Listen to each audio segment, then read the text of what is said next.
Yeah, let's see. The ones I'm waiting on show up.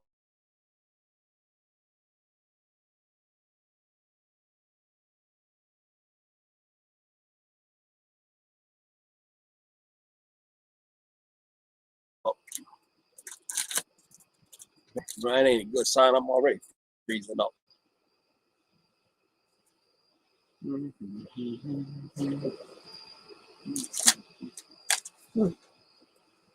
No, I ain't got a monkey off.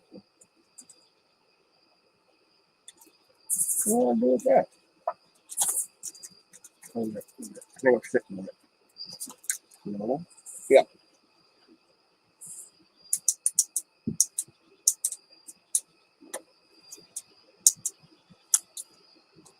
Anyway, hopefully somebody will come on here soon. I think we'll start 8:30. But we'll see. He said it might be a little behind. Daughter went to bed a little after 8:30. So just kind of wait for people to jump in. And back.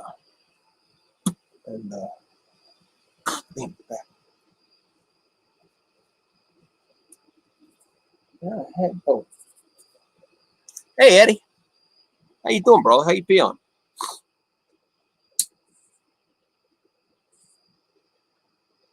A beautiful day here today up on this mountain.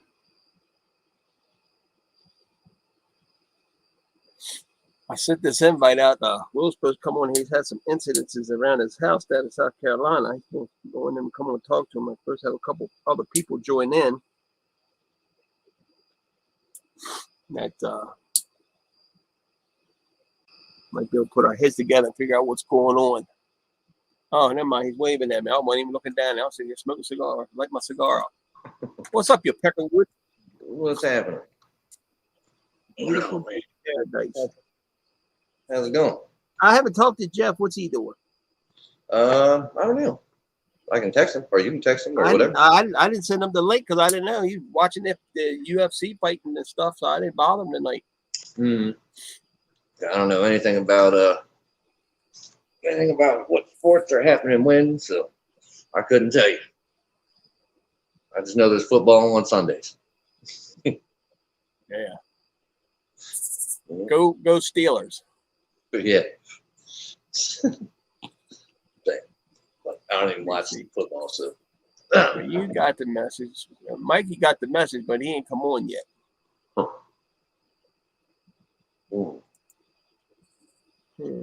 So what's today? Some Bigfoot talk I saw. I got an alert for.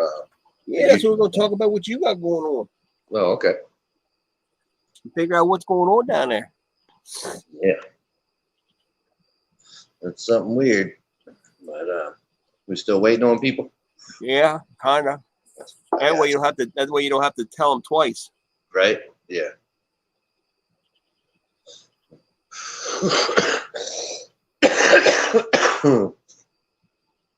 Dang. So no luck this morning, huh?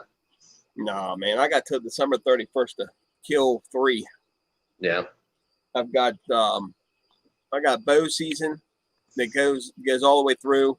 I've got 2 weeks of rifle season for a buck. I've got like 3 short. I got that 2 weeks of rifle season for a doe, and then we got like 3 3-day weekend type seasons for doe, and then I got black powder. Gotcha. So, and I can get 1 each season. Cool. All right, let's see who just messaged me. It's Mikey. No, it's Mikey. He said, what is he getting?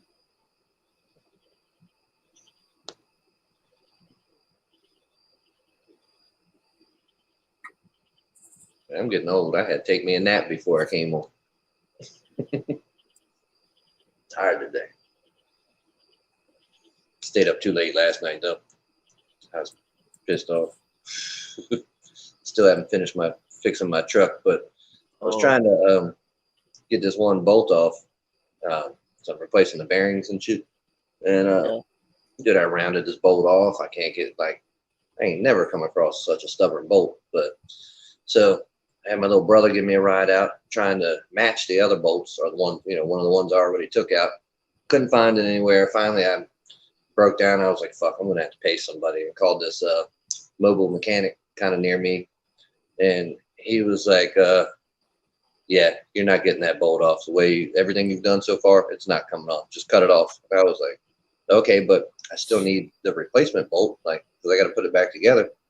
And he was like, well, I happen to have one. I was like, yeah, but I can't get there.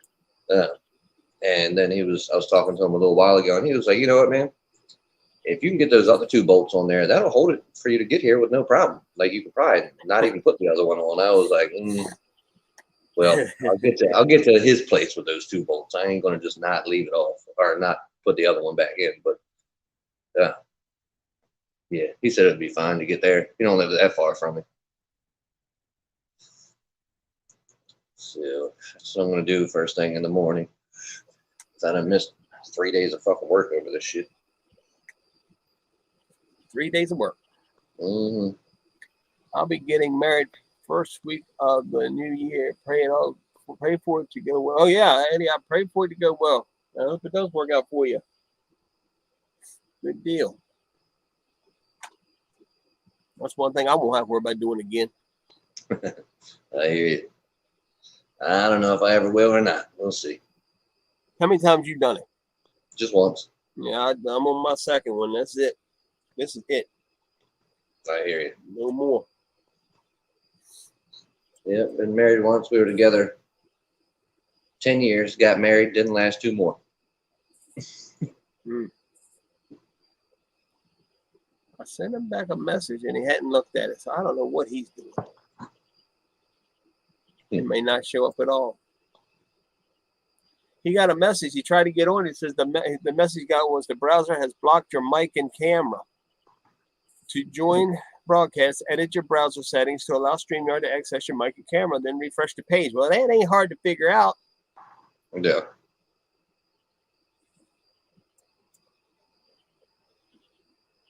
All right. Now he's done clicked in. He done seen that and clicked it. Now he done messaged me back again. All right, dude. I don't know. You listening? 1990s Angel. Well, that's what you get right there. If you're listening.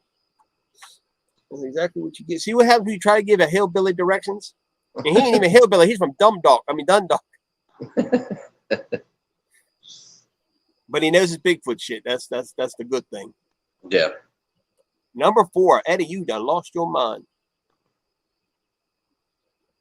Man, I wish I could be able to pull the chat up and have the screen open at the same time. You can't. You should be able to do it. You can't do it on the phone. No. Why don't you go buy a damn on laptop then? Yeah, I need to. Can't be missing no more work. Thankfully, I can't really get fired because I work for myself, but still. Uh-oh, here we go.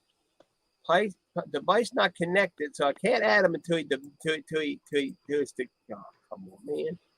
They will need to connect their mic camera before you can add them to stream. Can you hear me, Chewy?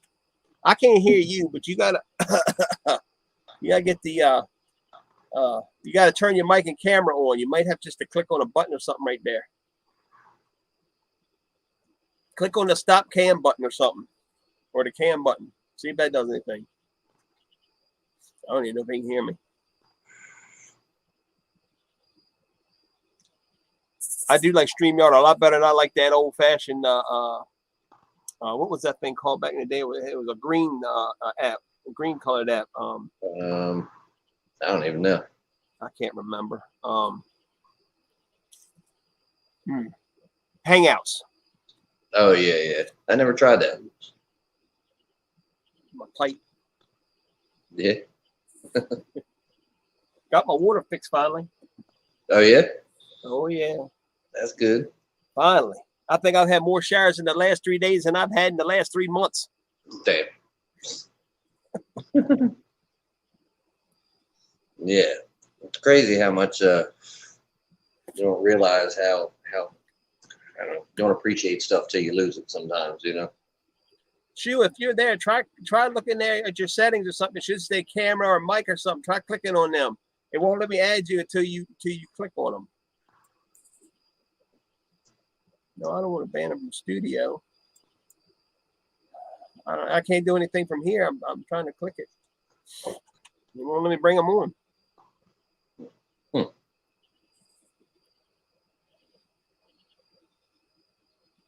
I hate technology for some parts of it. Right. Yeah. It's a blessing and a curse. More curse.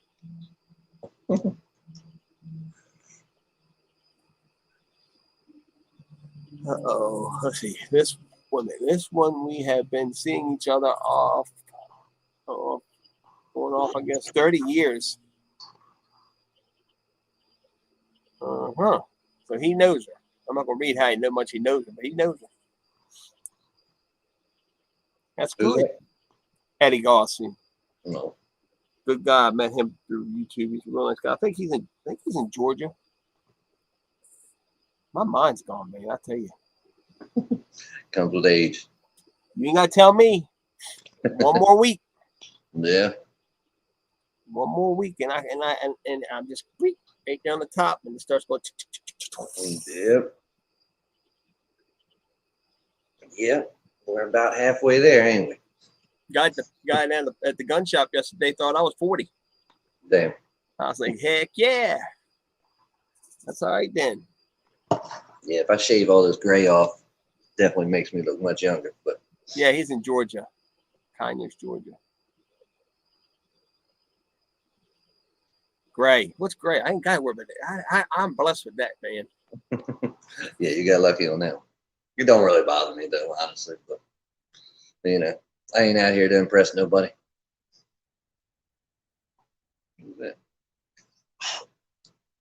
Man, I guess the weather's cooling off here now. Now I'm starting to get bugs in the house. I'm going to have to spray again. So, see if I can send your boy I'm going to send your boy one of these things, see if he jumps on. He may not even know it. Right. He never got on last time. I guess he got so involved in the fight. Probably. Chewy, I don't know what you're doing. I don't think he knows either. I think it's a upper grabs thing now.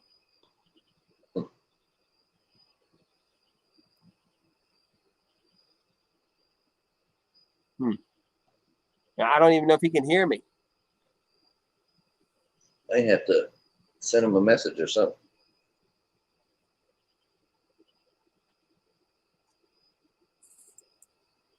Let's see here. Let's see here.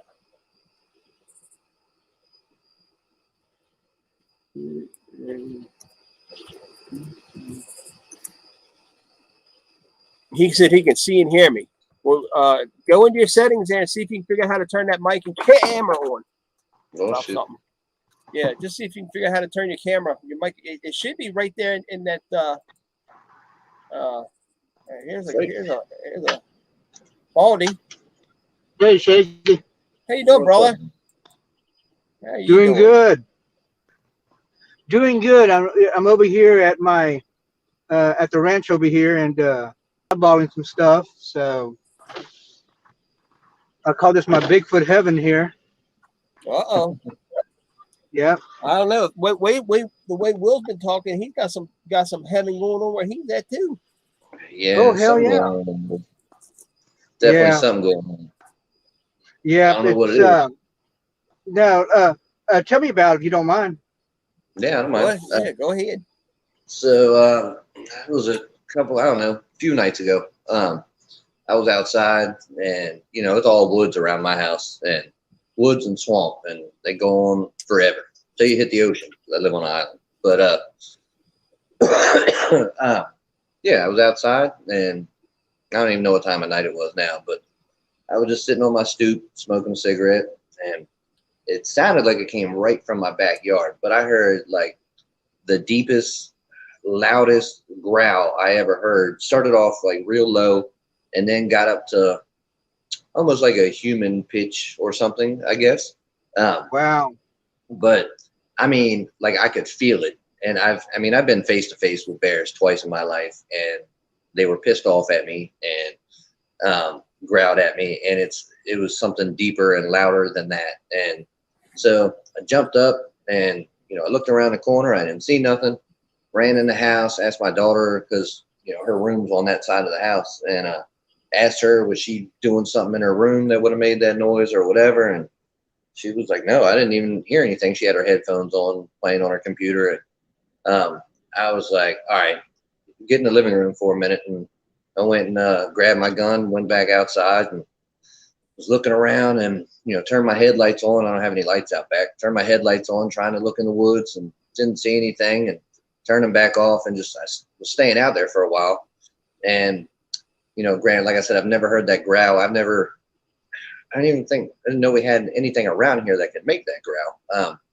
But I heard something start knocking on a tree, like, something was taking a big, like a log or something, and hitting the tree back in the woods. And I was like, all right, well, that's kind of crazy, to hear the growl and then hear that knocking. And, of course, we've all heard about Bigfoots or something knocking on trees and whatever.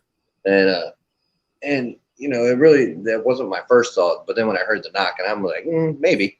And so stayed out there for a while. And a few minutes later, I heard a stick break and something got a deer. Like, it started to yelp and got cut off real short.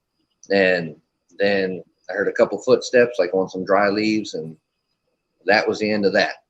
And I was like, well, that's crazy, because we don't have any predators here that would get a deer, unless a baby deer went up close to an alligator or something. But alligators ain't gonna growl like that either. No.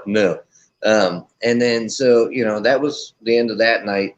And I was out there last night, and I heard this super loud scream, but it didn't sound like, it was more high pitched, but it didn't sound like, it wasn't a pig. And it didn't sound like a scream like of terror. It sounded like a scream of like anger, but it was more high pitched. And I've never heard that come out of the woods either. And so I don't know. There's something different back there than what's normally back there. I don't know what it is. Now, have you done anything out of the ordinary that's different? No, not that I can think of. Hey, Will, let me ask you a question, Will. Uh-huh. I'm gonna do this. I'm gonna do a scream. I want you to tell me if this sounds close to what you heard. All right. All right.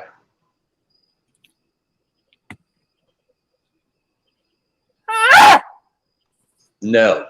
It was a more like a constant, just, no syllables to it. Just but real loud, Yeah. I can't rest in bed. Jackie's in there resting. I didn't want to do it either. I was just trying to do a quick one. Yeah, no, it was more just like a straightforward scream, but almost. Did it sound like a woman's scream? It kind of, but very aggressive. Okay. So I don't know, or it even could have been a man screaming, but high pitched, Now let me ask you this: was this that scream that you heard, was it daytime or night? Nighttime. Both times were nighttime. Both of them. Okay. Mm-hmm. Okay. Yeah.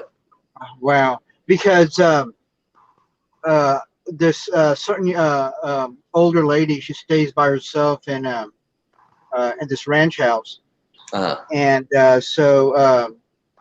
and then all of a sudden, so she was sitting down on her couch watching CNN, and then all of a sudden, she comes up there and she hears this scream, and she just jumps from a sitting position, jumps straight up in the air, and comes up and gives me a call. And he comes up and he goes, "Hey, your friend's here." I said, "Really?" He goes, "Yeah." He goes, "Just don't come out here, but I just want you to let you know that your buddy's outside." Chewy, whatever you did, you just had it. Chewy, you just had it. Then it went back to not being connected. Yeah, that's crazy. I'm sorry. Go ahead, keep going. So anyway, I purposely gave I came down here and double checked everything, and her dog was acting weird. It was actually barking and going around in circles and around in circles in the yard. So I'm going, that's kind of odd. Yeah. And then so that's the way I know that Bigfoot's in her place, is when that dog runs completely around in circles. Yeah, that's wild. And that my cat has been acting weird too. I've noticed that when I'm out there. She's way more on alert than she normally is. Wow. So how Now, big is that also- island? huh? How big is the island you live on? Hell, if I don't even know, man. It takes probably once you cross the bridge to get on the island, it probably takes a half hour to get to the other side, something like that. So how deep is it? how deep's the water? The water? Well, I'm on the ocean. I mean, And then- could something swim or walk across at low tide? Or Well, yeah, the so the ocean's on one side of it, and then there's a river that kind of cuts through and shit. That's what makes it the island. And they're like, Awesome.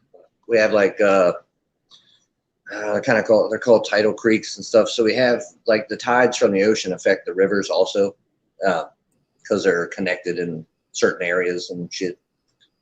So it's all brackish water in the rivers. Gotcha. All right. Because it'll go more into the brackish area, because there's a place in Illinois that is actually like a lake. I mean, just like an island.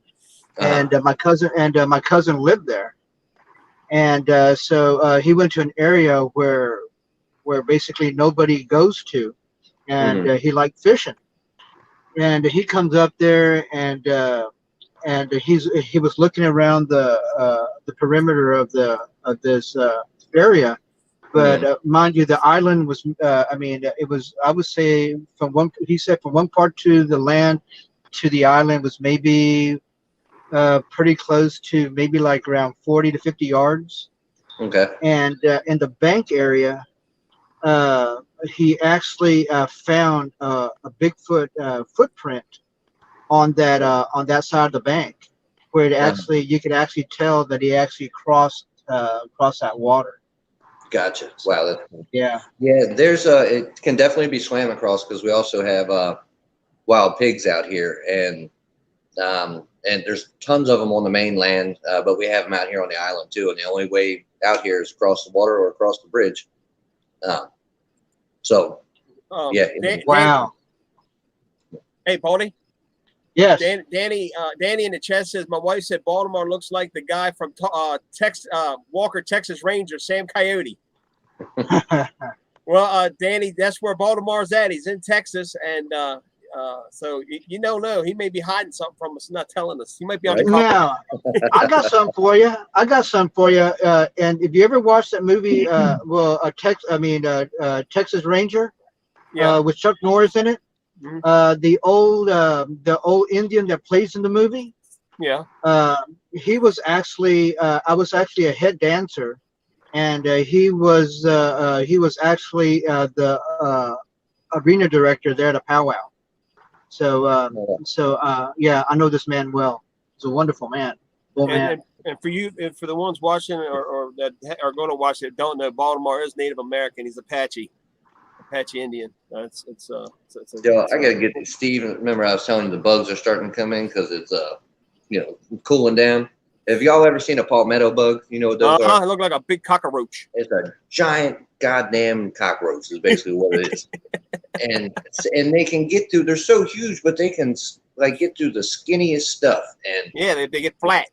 Yeah. And one of them just ran across my floor. I gotta get this bug spray. This son of a bitch is going at it. If I was there, I'd be pulling out a pistol, shooting the damn thing. It's big enough. Yeah, Shake it to me. What it sounds like is after those wild pigs, because Bigfoot loves these pork, and so I mean, there's hundreds of them down here, down in the bottoms here. Man, you could, like right now, if I shine my light in the field, you could probably find like a good 20 or 30 of them down here. Wow. I mean the wild pig activity over here, there are thousands of them. Yeah. So so for me, I have heard so many stories about actually hunters that have actually seen something jumping, hiding behind trees, sneaking up on a pig, grabbing it by his hind legs and slamming it onto a tree. Whoa. And I probably had like around 6 stories like that. Wow. So yeah, I've heard of that in Florida. Yep. I talked to a guy in Florida. Said he called. He said he claimed he saw a skunk ape grab a pig, by its back leg when it ran by, pick it up and just whap right upside of a tree, would pop its head, right, knock it clean out. Well, I gotta tell you this one. Unknown location. I cannot tell the location. I get a phone call from a tracker. So we're real good friends and everything like that. We share each other's secrets sometimes when it comes to tracking. And he gives me a call, and he comes up. He goes, "Do you want to come with me?" And I said, "Where to?" And he gave me a certain location. He goes, "What's going on over there?" He goes, "Well," he goes, "We just they contacted me and they found this pig, and his ribs are caved in, neck broken, and that sucker's still alive." Oh shit! And he comes up. He goes, "What do you want me to do?" He goes, "Do you have any ideas?" I said, "Yeah." He goes, "If you have a GPS, I'll put it inside that pig, and because he's going to come back for it. If he comes back and gets it, and then after that, you follow the GPS and finds out where he's actually eating that, and so you probably might get lucky and find it." Huh? Chewy, you're up on the screen. Chewy, can you hear us? Or can you speak? Damn it! I don't know. He's up on the screen, but I don't hear him. Yeah, I can't see him either. I can't see him either. Yeah, I did a little research today too. I got thinking about it, and where you're at is in the same situation as us, where they claim there's no cougars left, but I know what I've seen, and my wife knows what she's seen. And you go down into Florida, and they know there's panthers down there, but I think there's very, very few, and they're very few and far between. But they do get sighted once in a while. So I don't see why it would be a big cat. I mean, a bobcat doesn't scream. Our woods are infested with bobcats. Yeah, bobcats don't sound like no, that. they got to scream, but not like that, or roar. I've heard. Heard a couple of hunters tell me this goddamn palmetto bug. You'll die in a minute.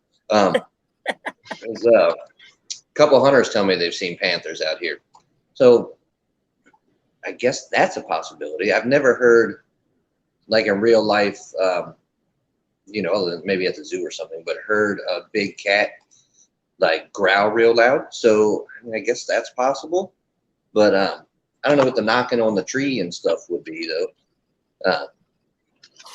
Yeah, and that scream last night was a weird scream too. It definitely wasn't a bobcat. Maybe there is a big cat back there. I don't know. Have you walked back there to look for tracks or anything? No, I've been dealing with this goddamn truck. I haven't even gone back there, but I might, after I finish with my truck tomorrow, depending on what time it is, I might go back there. Jackie's my wife. Jackie's in the chat. She says palmetto bug just stole Will's couch. Damn sure it could probably steal one of my chairs and pick some bitch. Now let me ask you this. Now, in your state, are you allowed to have a feeder, a deer feeder? I don't know if we're allowed to or not. Actually, I have no idea. Because out here, Bigfoot basically gets attracted to the deer feeder, and he will hang around a deer feeder, waiting for the deer or the wild hogs to show up. And even down over here by my feeder, there was actually an oak tree that was actually like in the 90-degree angle. And inside there, it's like a little hut inside there. And he's been in there. And the way that I know he's been in there is you can actually see where he actually twisted his trees, these certain mesquite trees.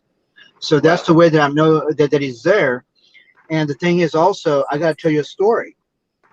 I took one of my cousins deer hunting with me inside this blind. And I woke up maybe around 4:30 in the morning. I was exhausted, so actually walked on foot to my blind, and I fell asleep on the chair. I was snoring. Let me tell you, I'm not afraid to. I'm not embarrassed to tell you that I was snoring. And then all of a sudden, my little cousins over here hearing deep breathing sounds right at the opening where my deer where the opening to the deer blinds at. Deep breathing sounds down over there, and it was so close. He said he could open up the door and hit it. That's how close he was. Wow. And then Wow. and there would be times when I would be in that blind, and we would actually hear stuff getting thrown on the blind. And so I know what it is, but Mm. again, there's sometimes also too you might have to think, you have to again think outside the box. Maybe something's falling from on top of the oak trees here to the bottom, maybe a rotten tree or something. But Right. there's some good solid hits. Yeah. So definitely. Yeah. I mean, that's me. I'm always going to be like, go down all the possibilities of what it could be, and never like I just won't jump to conclusions. Like I have to know, or if that makes any sense. Definitely a healthy skeptic, but at the same time, I know I've seen stuff that's made me believe in things that can't be explained. So Yeah, you're not gonna speculate. You want proof. yeah.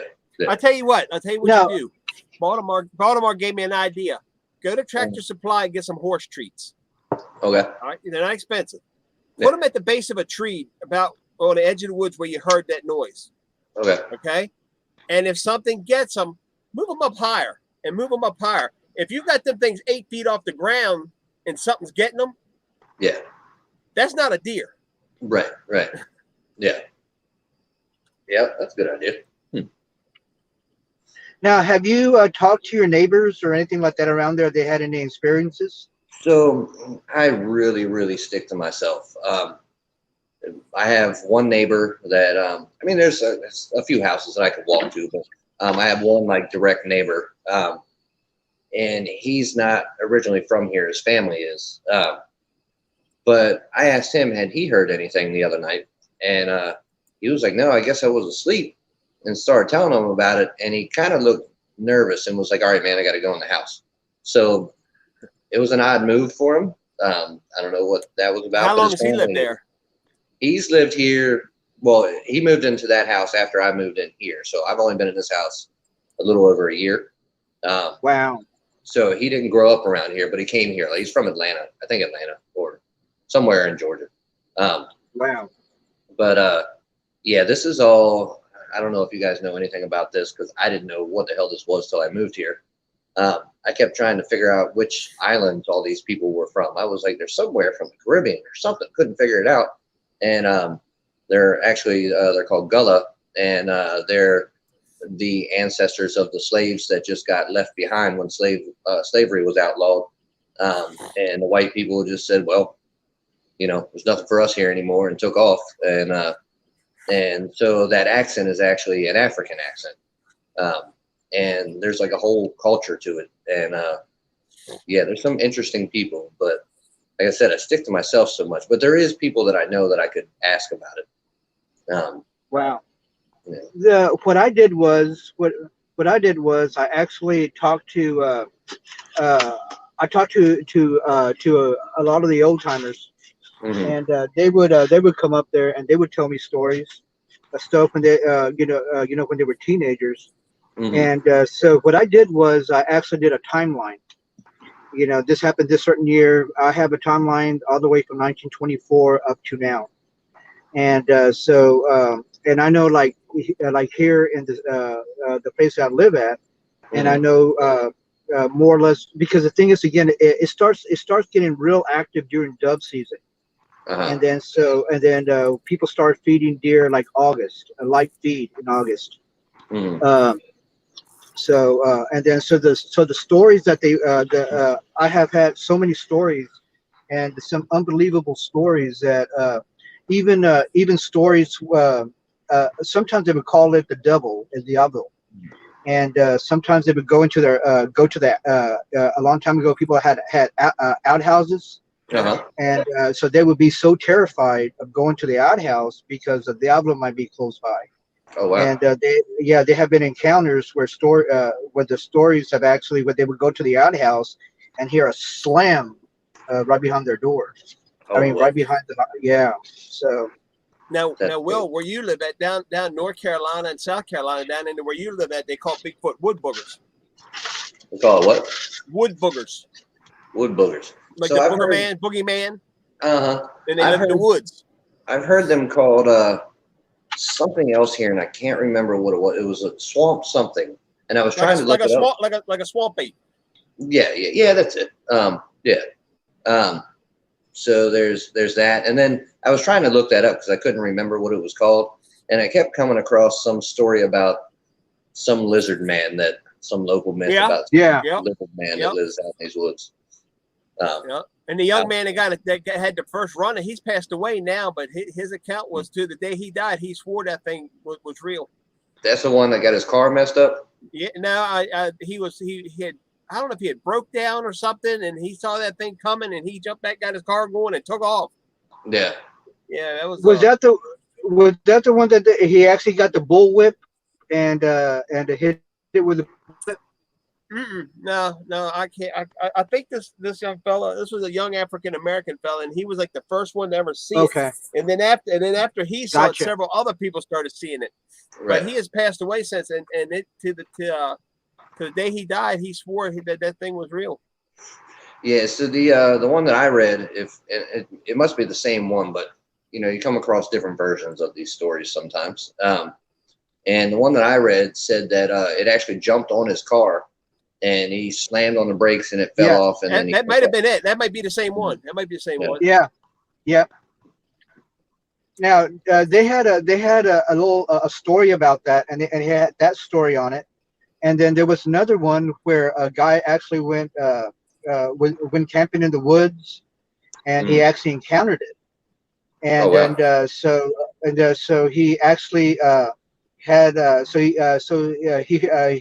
he heard it coming, and then so he got up and he had a bullwhip or something like that with him, and actually hit it a few times, and he actually grabbed the bullwhip from him and actually took off. And then so he started running to the woods, and then so he came across a road, and it was just about to be like the morning light starting to come up, and he got into the road, and then all of a sudden a Native American man actually picked him up, and he told him his story, and he comes up and goes, "Yeah, that happens around here a lot." Wow. Yeah. And then I heard something. I might be getting stories confused, but I want to say somebody heard it somehow one time, shot it or something like that. I'd have to look again. But are you talking about the lizard man? But it didn't kill it. Obviously, they got no body. Yeah. Oh, okay. Because I don't know. It was in the South. A girl was driving her. Wait a minute. Was it a girl or a guy? Somebody was. Oh, I think it was I don't remember. And there was a couple different stories, so I don't want to twist them. But the person was driving, and actually a swamp ape ran out in front of them, and they hit it. But they thought they hit a guy with a coat on, a fur coat. And the cops got there. The car was mashed up, and they were looking for some guy in a fur coat. And the dogs went in the woods after it. And the dogs wouldn't cut. They would not chase whatever it was. They came back out. Damn. Yeah. Wow. That's cool. Hi, Michelle. How you doing tonight? Hope you're feeling better. Was that? That must have been from y'all's end. I heard some beeping or something. Yeah, maybe it's Baltimore's in his truck. Yeah, that's. I'm in my truck. Yeah, I just finished passing through a cattle guard. I might have come down and spend the weekend with you, Will. Yeah, that'd be cool. I got a spare bedroom. You got a lot of cottonmouths and stuff back in them woods there. A lot of rattlesnakes, cottonmouths. Well, I'll have to get me a pair of them knee-high boots that are snake bite proof, and I'll be all right then. Yeah, that's part. I don't spend a lot of time in these woods. They're not like the woods where we grew up, because there's stuff back there. Copperhead was the worst thing where we were. Yeah, there's stuff back here that'll kill you. We got huge rattlesnakes. I mean, to me, they're 6 foot, 8 foot long rattlesnakes. We got alligators, wild pigs, stuff back there that'll definitely hurt you if you ain't paying attention, for sure. And then people say, well, how can something like that live back there? But if the skunk apes down in Florida, among the, what are you doing? Oh shit, man! Sorry, y'all. I'm getting a phone call. Hang on just a second. I was getting down with that music. Oh shit. Hey, let me I gotta get out of here for just a second. It's a business call. He's lucky I like him. It's 9 o'clock at night. Gonna call me for a business call. I'll call y'all right back, or get right back on. All right. That'll work. Yeah, yes, you and I now both of us again together, Shaky. But yeah, you Yeah. know, I swear what he's talking. I mean, it's I've heard that same type of story so many times. You know, with that growling and that yelling. It's just, you know, it fits that scenario so well. Yeah. You know, I've been in the certain location now, and I was with my sister-in-law and my brother, and so I went to one part of the woods and everything like that type deal, and came back out, and then all of a sudden you hear this howling, this long howl. Wow. And my sister-in-law comes up. He goes, "Oh, there's Baldy making that Bigfoot sound again." Oh wow. And I said, "What Bigfoot sound?" "I'm right behind you." And she looks at me and she goes, "That wasn't you." I said, "Nope, that wasn't me." He goes, "You just finished hearing a, you know, this is what I'm trying to find." So, huh. Yeah, the stories out here, Shaky, is just mind-boggling, you know, and people coming up there and having different experiences and everything like that. My favorite one was about in Mineral, Texas, and that's like around 30 minutes from my house. Right. And there was some family members. Wasn't my family, but members of some family. They had this old Buick, and this happened in 1984. And they were driving their Buick down inside their ranch. And this Buick, it had problems with the starter. So you, in order for you to start the vehicle, you have to beat it with the starter with a hammer in order for you to start it. Right. Old school. Yeah, old school starting. Right. And and then all of a sudden, they're tapping on the starter, trying to get it started. And then all of a sudden, they hear a screaming sound down down in the woods. And they're going, "What's that?" And then all of a sudden, and then so it sounded just like if a bulldozer was coming to the woods. And they say, "Hey man, there's something coming out here," and it goes, "Make this car start." And it started banging it and banging it and banging it. Everybody got into their vehicle, slammed their doors, and all of a sudden they cranked the car open, and they finally got it started. And then all of a sudden they said that something grabbed uh, the trunk to the car, and all of a sudden grabbed it, and they took off, and something scratched. Hmm. Scratched their trunk to their car, and there were deep cracks in there. And and then I said, "Hey,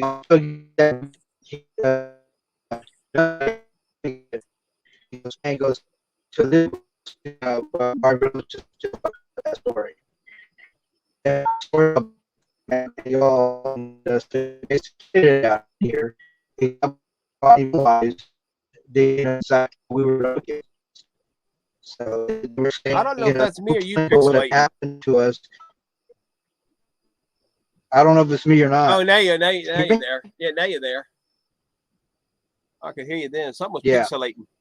So it left the nail marks in the car in the trunk of the car.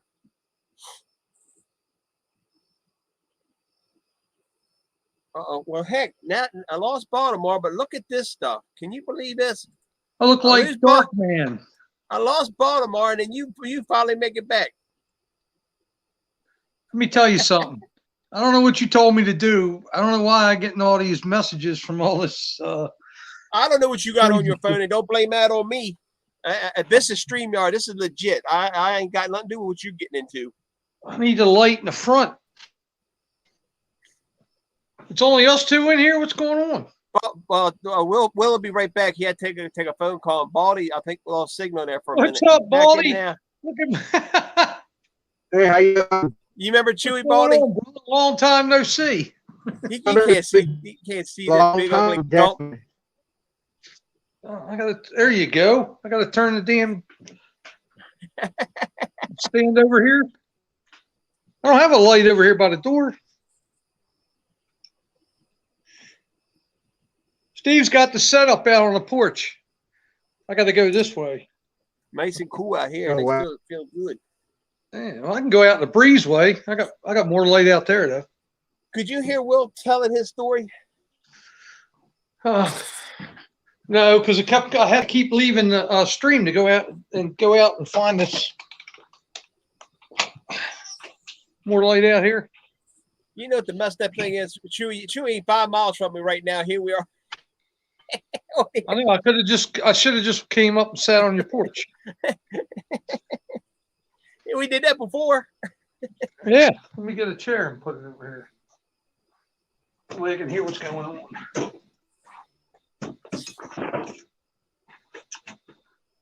I'm back to the woods. Yeah. All right, now we're ready. Were you outside now? Yeah, I'm in the breezeway. Oh, okay.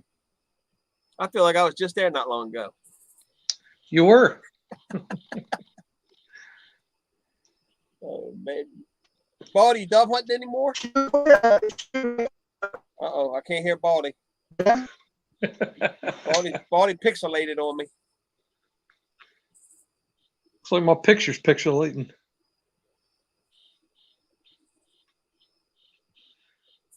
Oh, man. You're fogging it up with the stogie. That's what it is. Yeah. On my stogie. There you go. Maybe he'll get back in. He usually finds a good spot, and then about an hour in, he starts losing it. I got no problem with the internet. I've just got a problem with getting on the app. Bro, I went to Microsoft Engineering School back in 2000 and 2001. Everything blows by if you don't stay up with it. I should be able to figure this stuff out on an Android phone. Are you back, Baldy? Yeah, I there he see is. Baldy. Yeah, I got you. Hey, Chewy, whatever made I couldn't hear you, brother. make you a Bigfoot? What do you say, Steve? Can you hear me? Yeah, now I can. Can you hear me? I can hear you now. What made him get into Bigfoot? I think he asked what made you get into Bigfoot, but I couldn't tell. Shit, Steve. I've been into Bigfoot since Well, I know you have. I mean, I think that's what he was Chase. asking. When the I'm shit not come sure. on the TV back in the 70s about the Littlefoot and the Chase when they had the Chase monster down there. I remember In Search Of back No, when I was that a was- kid on there with Leonard Nimoy. Well, if you get the book, the Maryland Bigfoot Digest by Marco Savage. It had the Sykesville monster in it. Yeah. Well, it had all the sightings in the state of Maryland. I mean, wow. 280. Now you don't hear Wow. any. They don't have any anymore, but I don't know. I'm up here in West Virginia now, so when I go back to Did you ever see the Baltimore, I don't stand. Huh? Did you see the video from Hancock from like 2013 with the turkey hunter? Turkey hunter? No, Yeah. but I've seen the cast before they moved the store to Hagerstown out of Hancock when they had the old I sent shop it to you. over there. It was Facebook Find Bigfoot, and they got this video. I think it was a dude. He was turkey hunting right here in Hancock, 30 minutes from us, and he says, "What the heck?" Or says something about what was that? And the thing turns, looked at, it, says, "Woof," and the guy just takes off. That was up by the up to the left when you're going through town, headed back towards the Potomac at the old apple orchard there, I bet. And see, Wow. that doesn't surprise me because I'm not going to say any names, but that girl lived along the Potomac there, and she had all that stuff going on, didn't she? Well, yeah, remember I'm she talking lives about? on the other side. She lives on the other side of the Potomac. She's still got shit going on, but I think it's Yeah, but you can walk across that Potomac at low when there's not much rain. So they I mean, could walk. They could walk across not- anytime they want. not deep. that deep. No, But like I said, Well- it's only where that video come from was only like a few miles from where she lived. If you followed the river, right. It's just up from the old airport there in Hancock. yeah. Not that far out of town. No, I Wow. think they're all around. I haven't. the airport is in Berkeley Springs, or not? It's in West Virginia, because the river's the dividing line. Right, exactly. And then you got the canal in between that. Right. Baltimore, I haven't had anything at all happen up here in the last 3 or 4 years. I had some wood knocks in like February. It was like cold as shit up here, and had some wood knocks towards the Potomac, which is to the side of Maryland, and then back behind me, which is the Right. Great Cacapon River. And I had wood knocks on both sides when I was walking the dog like 1 o'clock in the morning. Everybody goes to bed in this town at 8 o'clock at night, other than the people that drive through. So there wasn't nobody out beating on trees, and it was loud. And I don't know, man. There's nothing been going on up here. I ain't heard anything. Even the sawweed owl that usually comes out every year, he was up here beginning of September, and he's gone now. I don't know why. They usually stay until like the end of October, beginning of November. Then they leave. They Wow. come up here and mate. Yeah. Or what? See, like, The northern sawweed owl. Oh, ow. Okay. Yeah. see, like down here, some family members and I, I stay with a family member sometimes, and then we would be out there working in the garden and everything like that, and then we would hear a knock, or we would hear a grunt, we would hear certain things, and for us, it's like listening to a cardinal, or listening to stuff that we hear every day. And it's like if people will come to this certain location, they would freak out, because they would actually hear hear certain things, and how constant these knocking sounds are. Or and the thing is, again, there's sometimes also too, is that you have to listen to like the animals and stuff, because the thing is, again, you could hear something that sounds like a coyote, but it sounds a little bit more longer, because you could actually hear, you could actually like count 1, 2, 3, 4, 5, 6 on a yell, knowing very well that a coyote does not have that much of air in these certain lungs, because those lungs are small compared to what we actually hear. Right. And You hear a lot of the yip, yip, yip before you hear anything, so you know they're around. yeah, I just heard one. yeah. So the thing is, again, like here you would actually there's sometimes also to here you can I'll be right actually back. hear, sometimes you can actually hear trees get knocked down here quite a bit. Chewy, I got to tell you the story. I got to tell you the story. I don't know if I've told you the story before. I was down in a certain coastal field, and there was a house I was staying at, and then I heard a call down the creek, and then all of a sudden I did a call back, and then all of a sudden I sounded like a little whistle, something whistling, and it was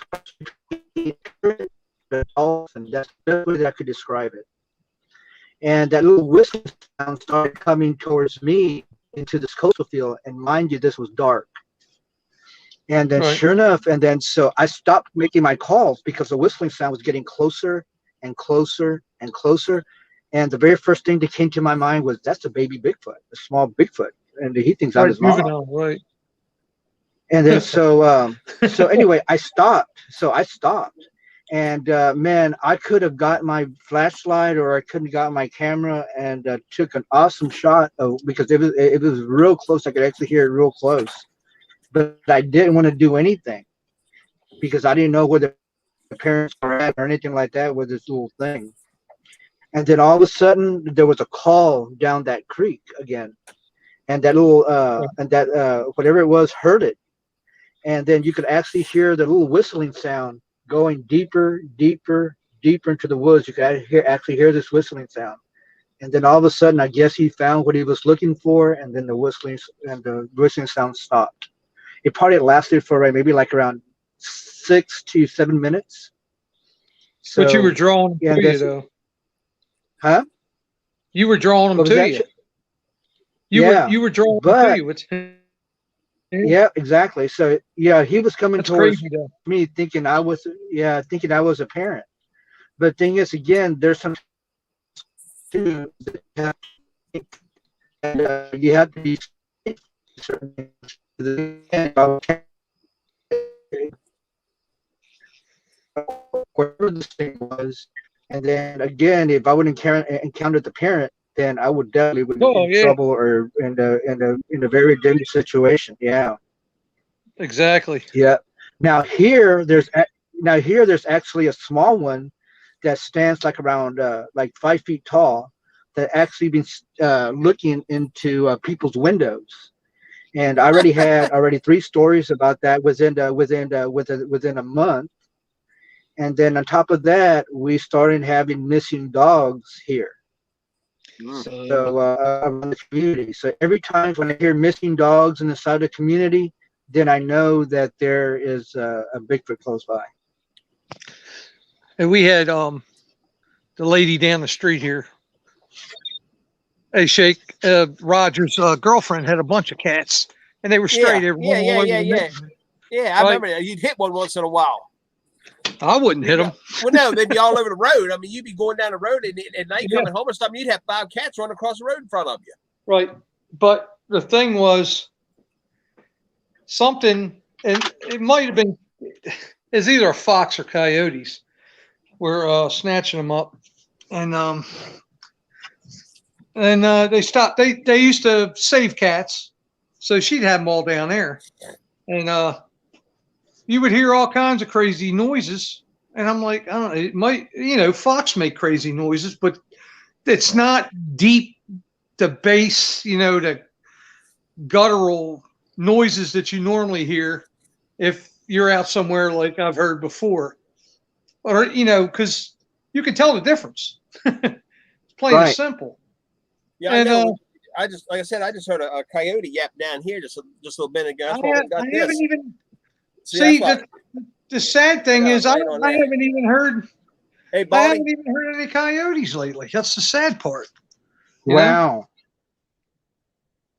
Yeah, so that tells me that there's a predator close by, that they're afraid of.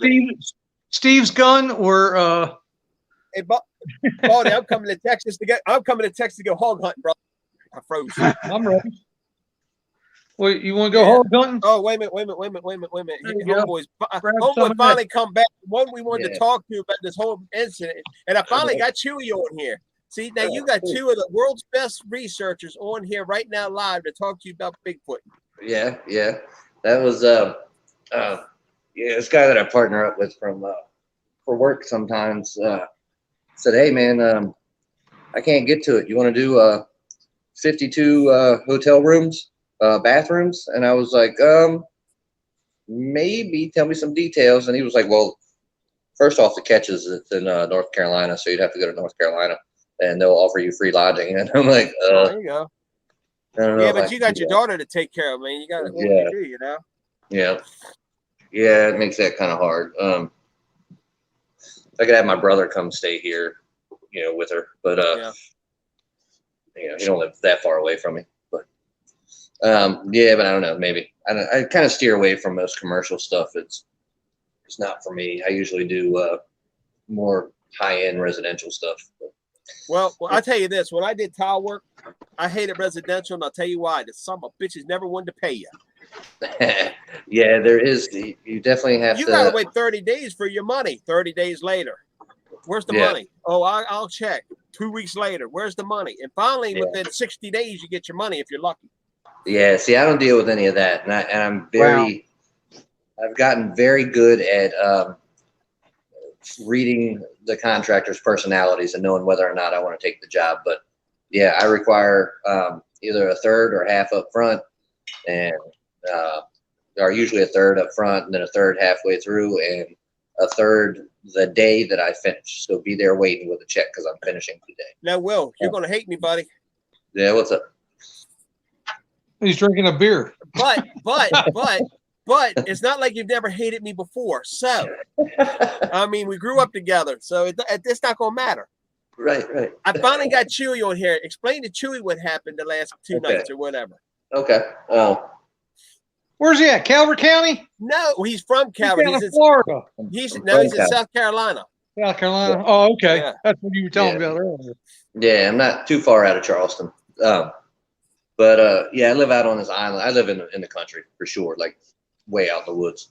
Yeah, it takes forever to get any fucking where from here. So the other night, and I've never heard this before, and mind you, I live in the woods and swamps of, it's the low country. And like I said, I live on an island, so it's very wet here anyway. But so the other night I was outside, and I've never heard any of this here before. And I spend a hell of a lot of time outside. I'm usually outside, and so I'm out there. And in my backyard, there's no lights there, but it's all woods back there that go on forever, woods and swamp. And same thing all around my house, pretty much. But so I'm out there, and I heard, like, it definitely startled me. It was like the deepest, loudest fucking growl I've ever heard. Like, I could feel it. And it went from super low to up to, I guess, a human level, maybe type of sound. The first part of it, there ain't no human that could make that sound. And so it went, from low to high. And I was like, what the hell is that? Death metal, have you? It was similar to that, but way deeper. But the bass, that guttural bass. Yeah. So, I jumped up and I looked around the corner of my house. I didn't see anything, but it literally sounded like it came from my backyard. I got like a fenced-in chain link fence around my yard, right. And then so I ran in the house, and it's just me and my daughter live here, and I ran in the house, and her bedroom is on that side of the house. And so I went and knocked on her door and was like, hey, were you doing anything in here that could have made that sound? Are you listening to something or something? Like, I know she doesn't have any speakers that loud there, but and she's like, no, it wasn't me. I didn't hear anything. She had her headphones on and had her music up and whatever. And so I was like, all right, you got to go to the living room for a minute because there's something outside that I don't know what it is. So and so I ran in, grabbed a gun, go outside. And so I'm just waiting, turn the headlights on in my truck so I could try to see in the woods. And of course, I don't have any damn flashlights. Somehow I don't own a goddamn flashlight. And waited for a little while, didn't hear anything. I turned the lights back off on the truck, and I stood out there for a while, though, because I was like, that was definitely something. There's something near my house that I don't know what it is. And so then a few minutes later, I hear something knocking on a tree, like, something taking like a log or a stick or something and knocking on a tree. And like, all right, so that's kind of weird. I've never heard that back here before either. And a couple minutes go by, and I hear a stick break, and then I heard something get a deer. Like, it started to squeal but got cut off short. And then I heard a couple footsteps or something, like in some dry leaves back there. And mind you, these are some thick woods. Like I said, this is swamp woods. This is thick shit. You can't see more than you can't see very far into the woods at all. Maybe 15 yards, something like that. And then all you can see is trees. So I heard that. I didn't hear anything else after that. I waited out there for a while. I was probably out there a couple hours because it kind of freaked me out because I was like, whoa, there's something strange around my house, and it's something big. Hold on, mate. You're gonna hear it beep. Okay, I got it. And okay, so that was it for that night. And I was like, all right, well, that was crazy. And I was texting. I think I texted you, didn't I, Steve?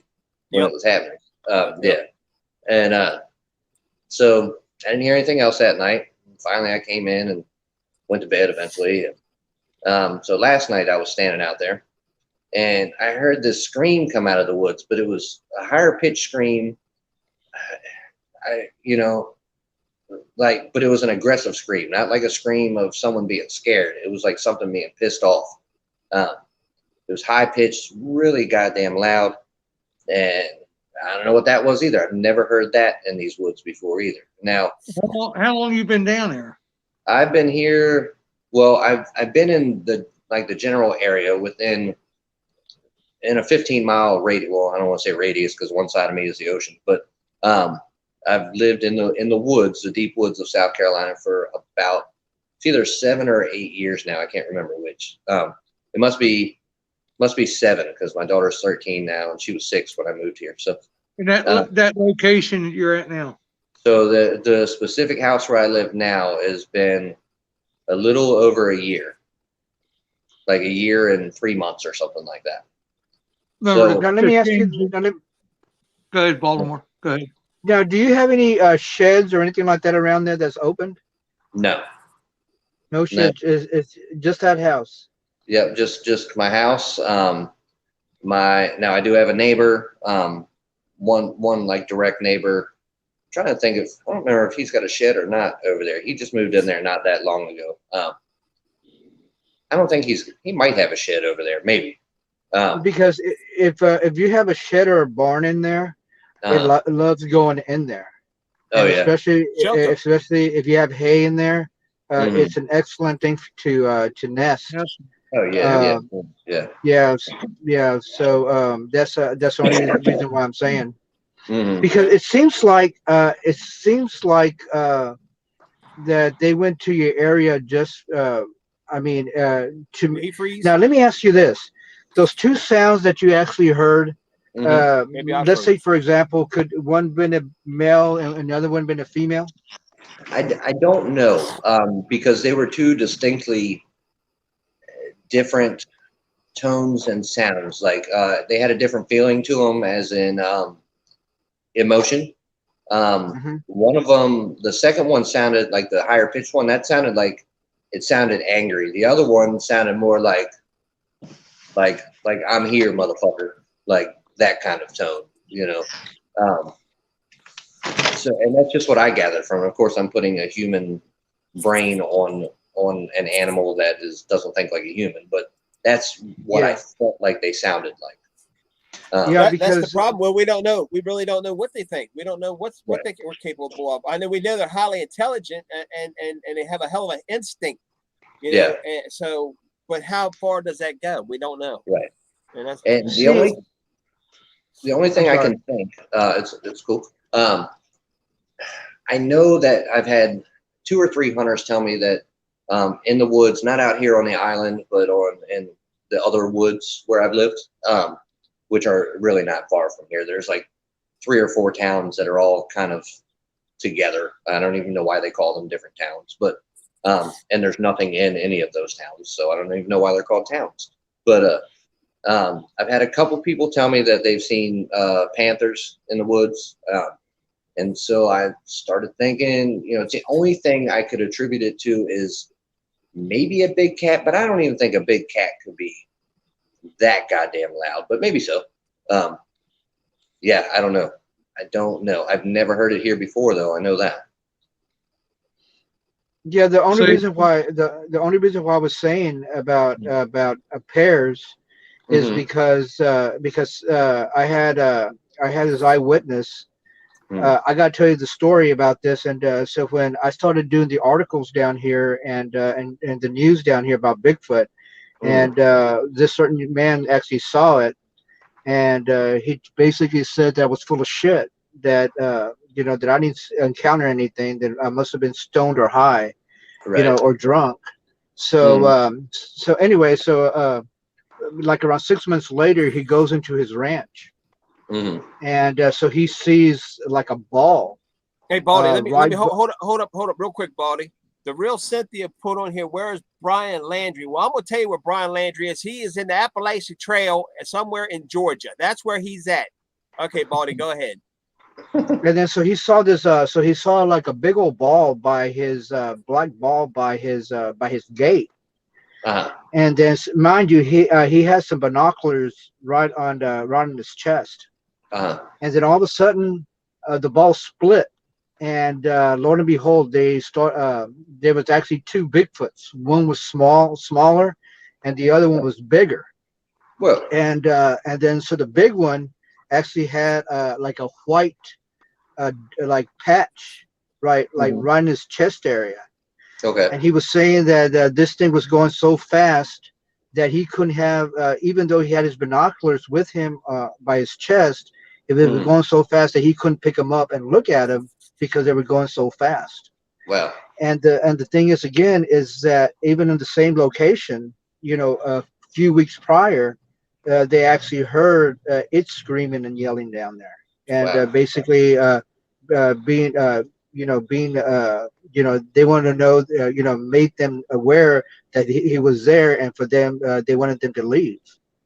And then then all of a sudden, when he started taking off, I guess the creature was going towards them because my cousin was mocking him, and he was getting real upset with them. And he was saying that these yells that this creature did, the screaming that this thing did, the throwing of the stumps that it did, and everybody just got into their vehicles and took off. But they were saying the sounds that they would make, it was like so territorial that really freaked them out. And anyway, so that guy actually contacted me and apologized to me because he actually he didn't see one of them. He actually saw two. So, And so it very well could have been two. I mean, but I don't know because I didn't see, and it was on separate nights. I only heard one at a time when I heard whatever it was. Exactly. So now, see what it gets me is and this is just my scenario. If that one growled and stirred up that deer, the other one knocks to let that's how they communicate. I'm over here, bap, I'm over here, bap. And that one growls and he takes a flight. They're just like wolves. They if you know a wolf doesn't bark. Right. Wolves don't bark. Dogs bark, but wolves don't bark. And that's how they catch their prey. They funnel it in and then they all jump on it. I mean, it's an ambush.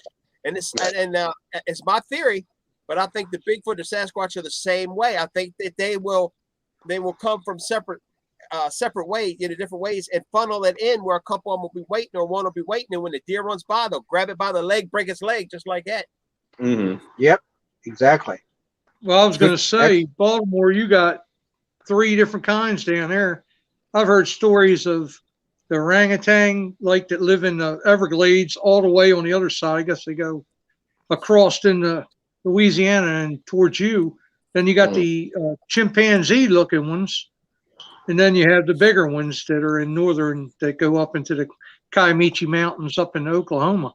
They come down into Texas. So you're saying you're off the Appalachian Trail. If you're off the coastline on an island, so you're like Myrtle Beach area that way? No, I'm not off the Appalachian Trail. I'm down Edisto Island. It's Edisto Island, which is south of Charleston. Well, you're about Georgia then. I'm about an hour from Savannah. Well, what's the name of the island, Will? Anyway. Well, what's the name of the island? What's the name of your island? Edisto. How do you spell it? Edisto. Oh, okay, here we go. Edisto Island. I'm just curious. I want to see what it said. So I was thinking, if you were see, the coastline is not close to the Appalachian Trail because it runs back away from South Carolina into North Carolina. That island is all like one big like public game wildlife refuge. It's all he's like in the woods. Yeah. Right, but what kind of type? I don't know. I don't know if they're type like we're typed, but the type of a Squatch that lives there.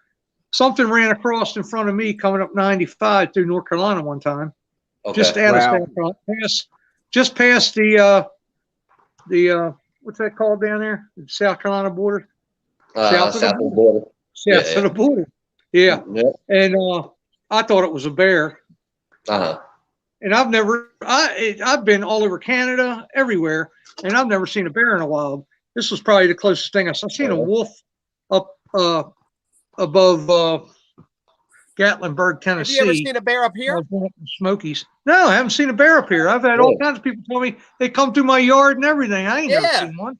Really? Yeah, I've come face to face with 2 of them. I pissed both of them off, unfortunately. I heard you earlier talking about that. Down there?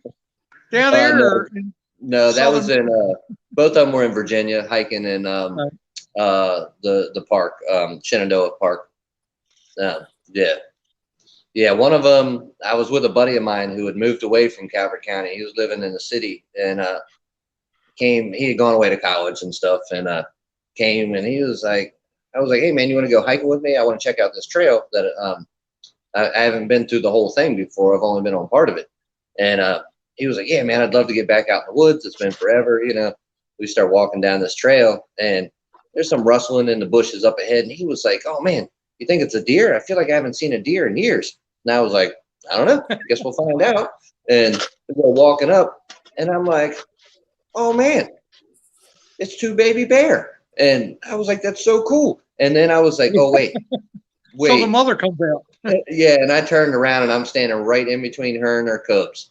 And she just stood up on her hind legs and did all, you know, started growling. I was like, start backing away, dude. Let's back up and back up. And then I had to buckle him. We got a few steps away and I was like, run! And his little short ass, oh man, you should have seen him trying to run. Somebody in the chat right now, Who's Duncan says, hi, I was browsing. You said Bigfoot is on the Appalachian Trail. Heck yeah, that's a super highway for them. Just like 95 goes up and down the East Coast.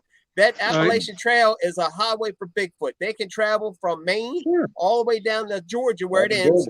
And so when it's summertime up in Maine and they can migrate down there, and if they travel at night and bed down in the day, you'll never see them. And people they're missing off that all the time out that trail. They're all over the place parallel to the trail. They don't walk through the trail. No.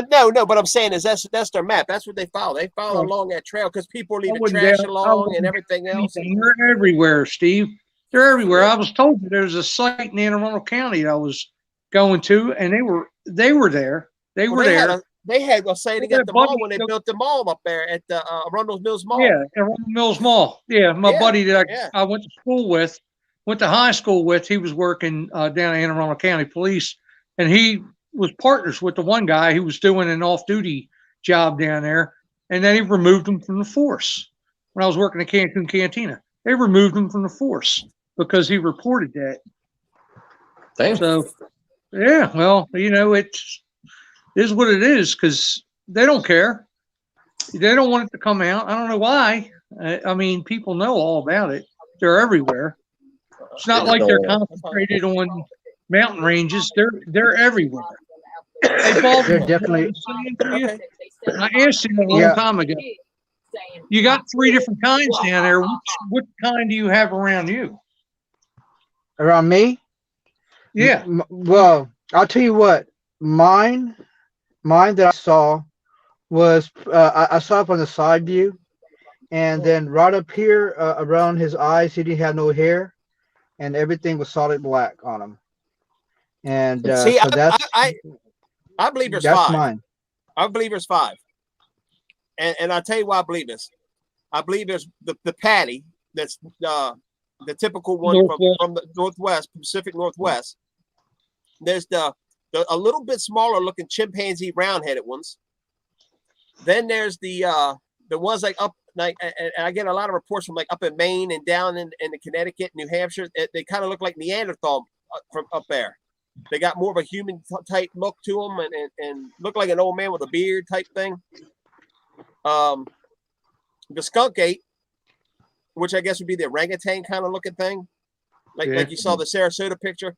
And then the dog man, which is not a dog man. I think it's a baboon looking Bigfoot's what it is. It's like the baboon of baboons have a dog snout to them. I think they're getting misidentified. But goddamn werewolf. They're the ones I got. They're 5, I think they are. Now, see, I think they're just prehistoric humans that never evolved. Oh, who knows? Who knows? They don't have a depth in the woods. But now, in my location, the Colorado one, they look like an Indian, and you heard the stories about them raiding Indian camps and stuff, and the Indians fighting them. They walked across the trail in front of the guy in Colorado. The professor who come out, I can't remember if it was what show it was on, and he had told the story. It walked right in front of him. It was 9 to 10 foot tall, and it looked like a giant Indian, but it had hair all over it, and just walked up the side of the mountain, you know, that nobody could walk up. And there it was.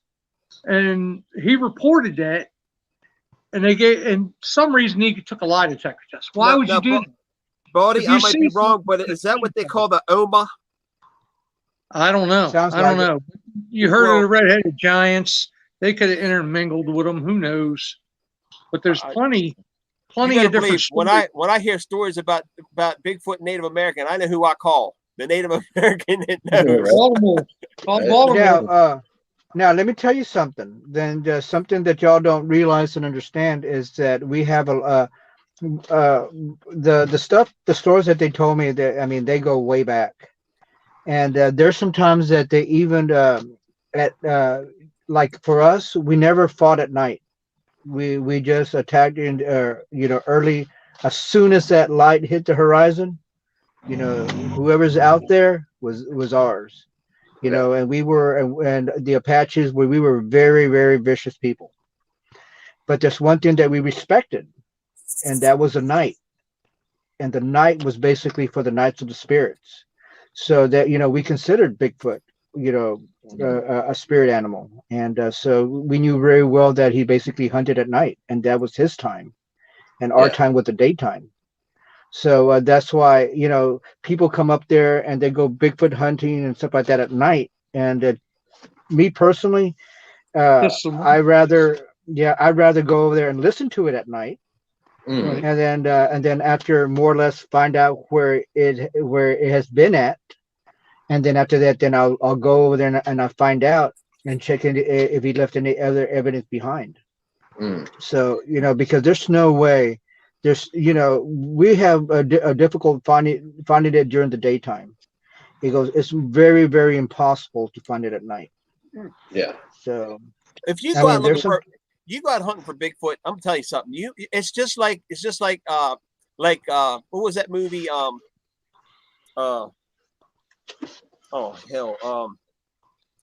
Cool Hand Luke. When somebody escapes from prison, they're booking. They do not want to be caught. They do not want to be seen. They are going to do everything they can to get away. And that's just what a Bigfoot's going to do. They are not going to, if you see one, it's because just out of chance that you got lucky. Right. So does anybody I don't know what the story is about. I don't know what Fred has seen, the 20-foot giants or whatever. But I do know that I took Chucky down there. And I don't know, Danny says it's his research spot. It's Fred's research spot because he took us down there and talked to the people off Cold Road, and they said you can stay down here. When we went out, that thing came out. It was like 11 o'clock at night. The crows were going nuts. And I was like, they don't usually go nuts at night.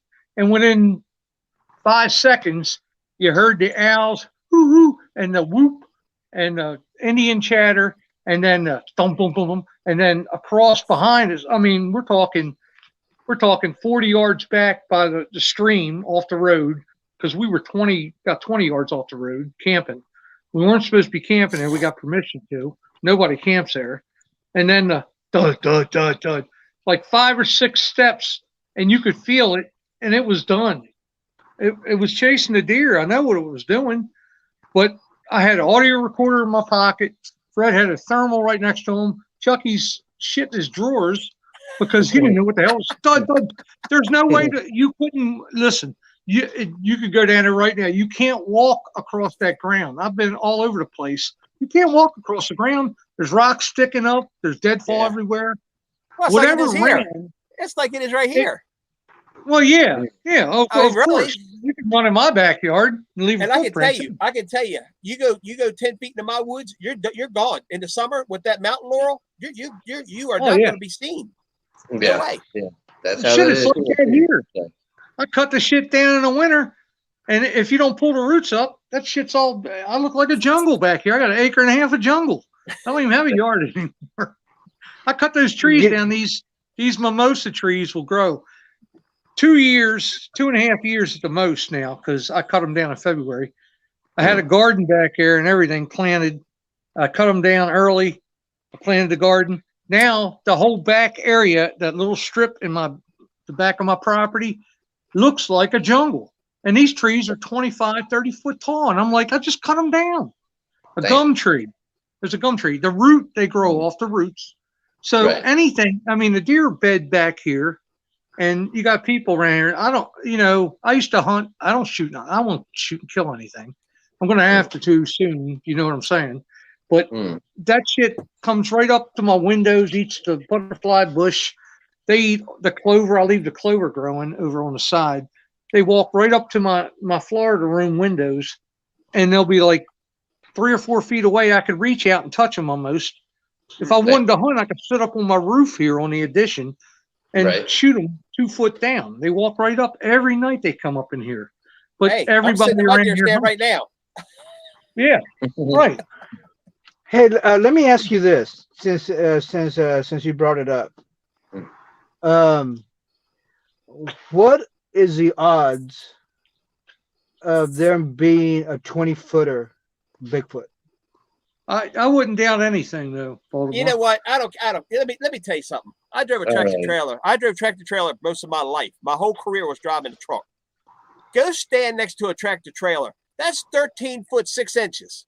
Its chest is in the windshield. I'm talking about the trailer. Stand next to the van trailer that's up above the cab of the truck. Right.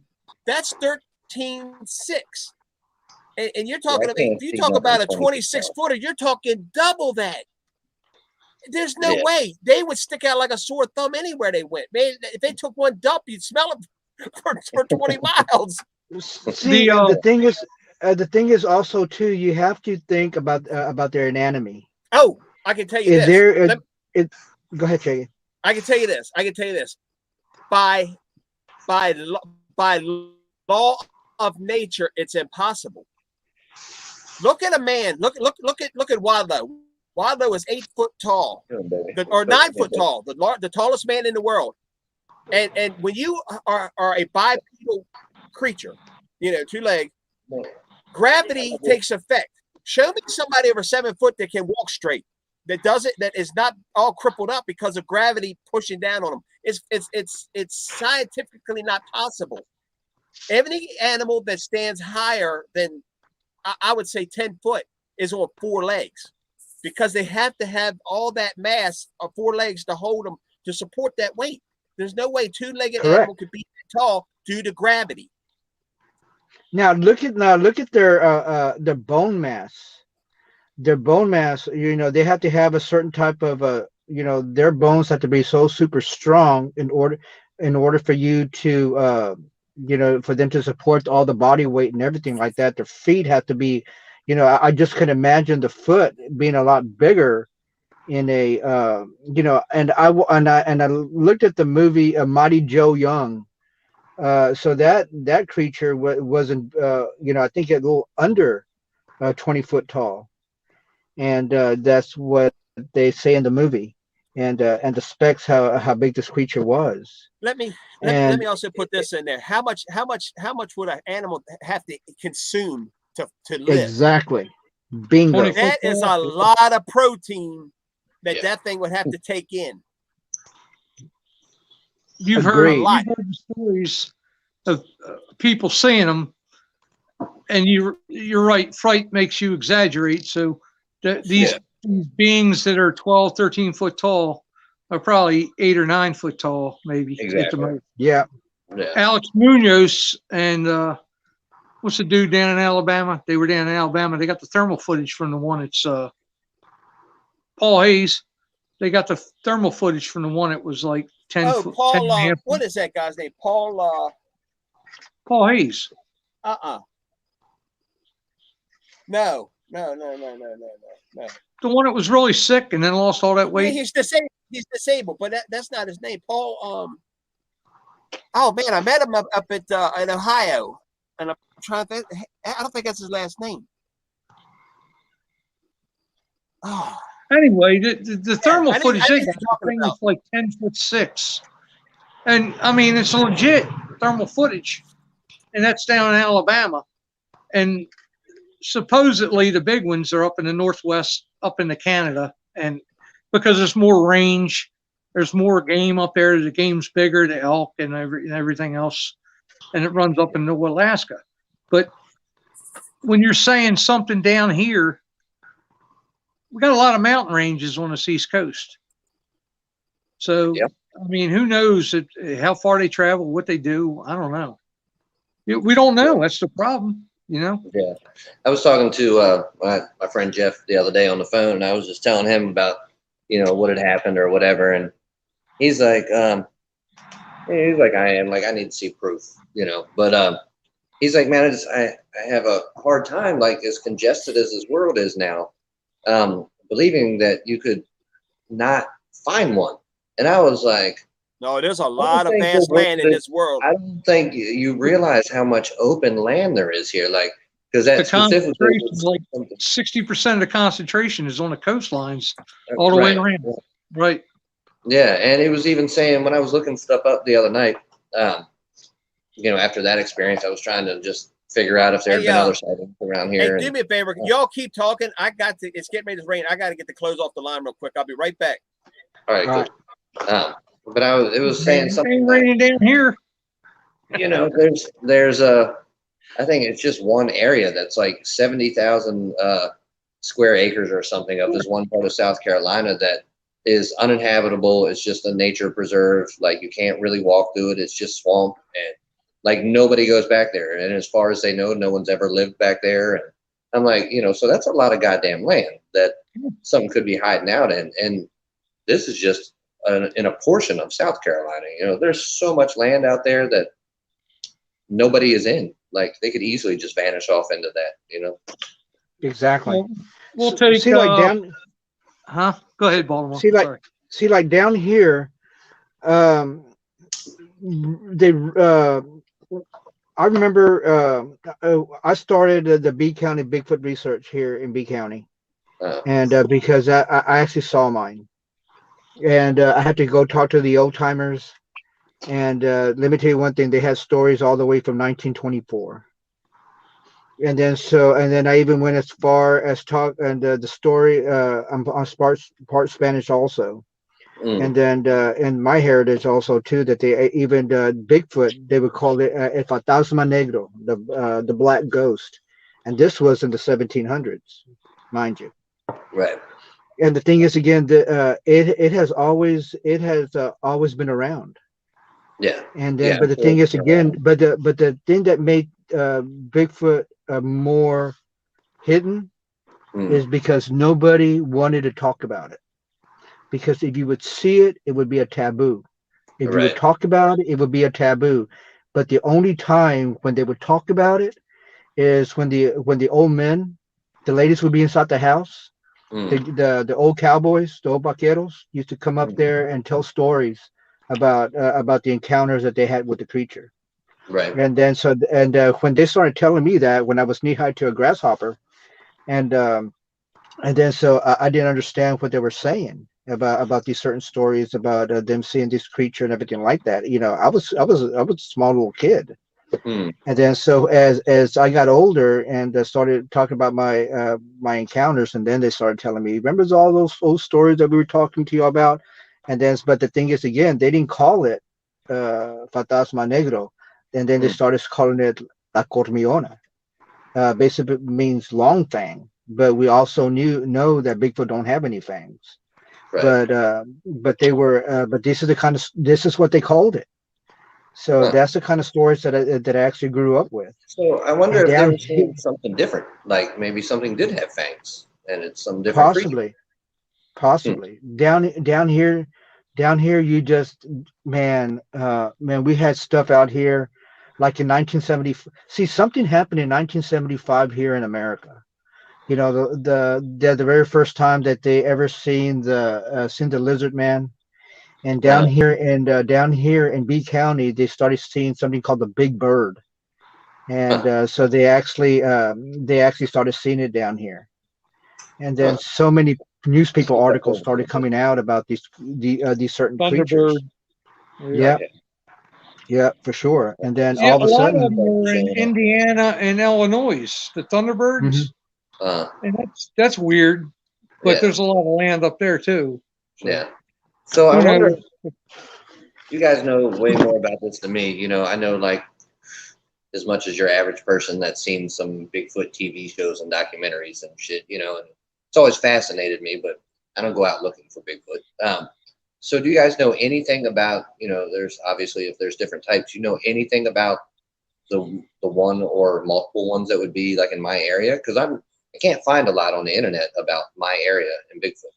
Like I've heard of like See, for me, again, my the old timers for me, you know, those are my treasure troves.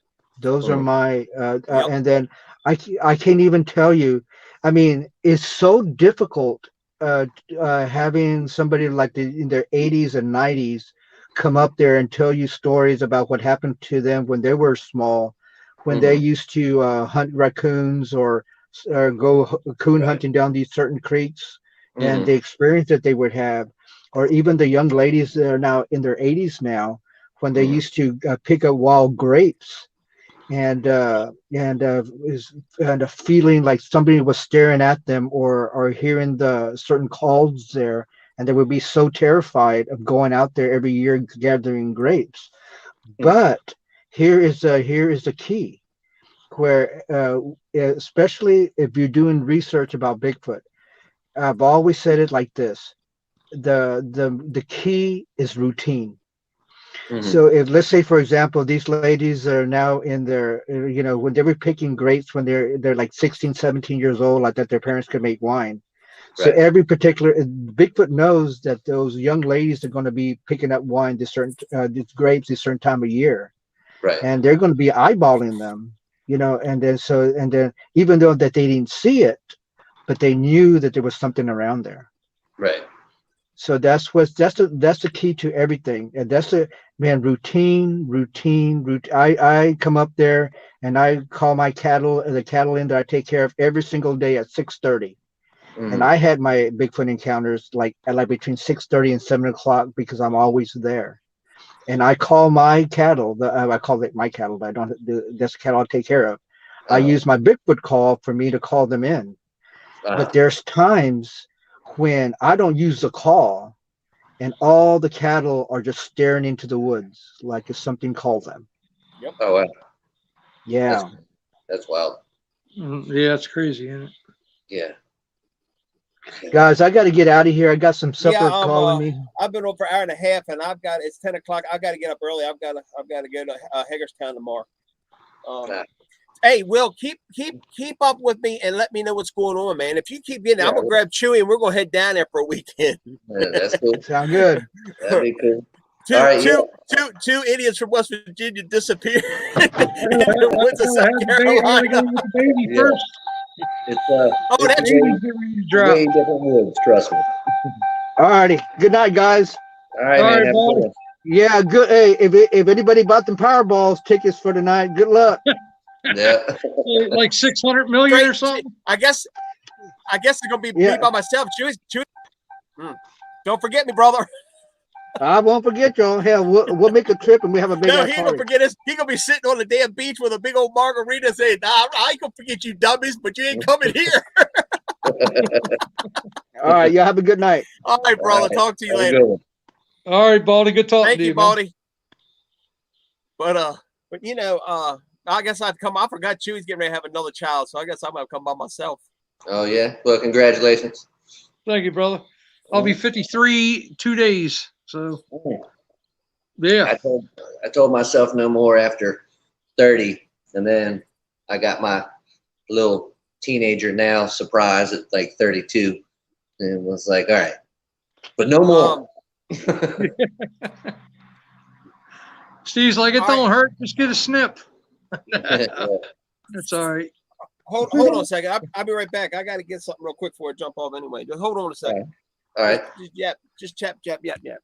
Yeah, the kind that you would have down there are either the ones off the Appalachian Trail that travel across the state, or up from Georgia and across. Is probably closer coming up from the Appalachian Trail off Georgia, or the ones from down in Florida. Who knows? Yeah, you never know any. You know what, they could intermingle. We don't know that. We don't know anything about them. Right. I've heard the couple stories that I've heard, and they weren't like firsthand stories or anything. That it's like a smaller one than the one that you see like on TV from the West Coast or whatever. You know, like the ones down there with the ones down there around Baltimore. Down in the southern Texas area to the east side towards Louisiana. They're the chimpanzee ones. Okay. and they're supposed to be more aggressive, smaller, 6 or 7 foot tall, more aggressive. But any ones I've heard about in North Carolina, South Carolina, and if they're off the coast, they're on an island out there, they swam across like they do up in Vancouver. But they're not these orangutans down in the swamps down in Florida. Gotcha. Or Louisiana. I guess they run all the way down. They must be alligator hunters, because that's what kind of food source you got down lower part of Alabama, Mississippi, and then into Louisiana. A lot of alligators. Yeah, and here too. This is part of why, these woods down here are, like I keep to myself, so I don't have anybody to show me how to deal with these woods. But there is huge rattlesnakes and alligators and wild pigs back here, and I'm like, I'm not walking around these woods by myself. Like, it's just not how I grew up. So I mean, I would in Maryland, and when I lived in West Virginia, I did with no problem. But I told Steve about a sighting that I heard about from a family that owned a piece of property down there. We were trying to figure it. It's right down 4 off to the right, like just past Prince Frederick going down. Okay, and, so like, he was talking about, I tell you, I'll give you initials. It's down near TLH. Remember that? Think about it. TLH, right hand side going south. Not too far down. TLH. I don't know why I'm not. Think about going out of Prince Frederick. You're going south. There's a liquor store. There's a road that goes to your right that goes back around to us. And then there's TLH. Right. There's a I wouldn't say river, a creek that runs down that back way, swampy area. Okay. Will. The road that goes from Route 4 around to where I live. Sixes Road? Well, I wasn't going to say it, but yeah. Oh, okay. Yeah. Don't talk code to Will. He was actually did his story on Sasquatch Chronicles. Oh shit. Oh, now that shit went way over my head. I did not realize why we were using initials. Okay. His family had the property back here. I don't know how long they've been back here. Probably a long time. They have, because I know the family very well. Indian mounds, right? I know the family real good. There's some Indian burial mounds back here on the property, and it goes back to the creek. But he said his father never told him about him, just told him watch out in the woods, whatever. And he was just wandering back there daydreaming, and back on the property, and there it was behind a tree down the back end of the dirt road behind the house. So yeah, I mean, Calvert County was definitely still pretty much all woods when I first moved there, so I can't even imagine. I've heard a lot of stories over towards Calvert Cliffs. Back there's cave, the caves back there and all. Fossil people digging for fossils, seeing shit and all. Yeah. But this is up and towards the Patuxent. So yeah. Not as much back there. So what's going on, Grandma? I have no phone. My phone no phone. Broken. I dropped my phone and it's got all kinds of cracks. Oh man. That ain't I gotta good. get somebody. I gotta find a way up to Walmart so I can get my phone. Yeah, that's no good. So I haven't been able to do a video or anything for a while. Hey, Pepper. While I'm thinking about it, you got a computer. You're on your computer, right? Yeah.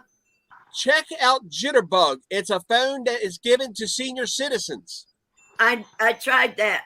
Oh. They said I don't qualify. Huh? What?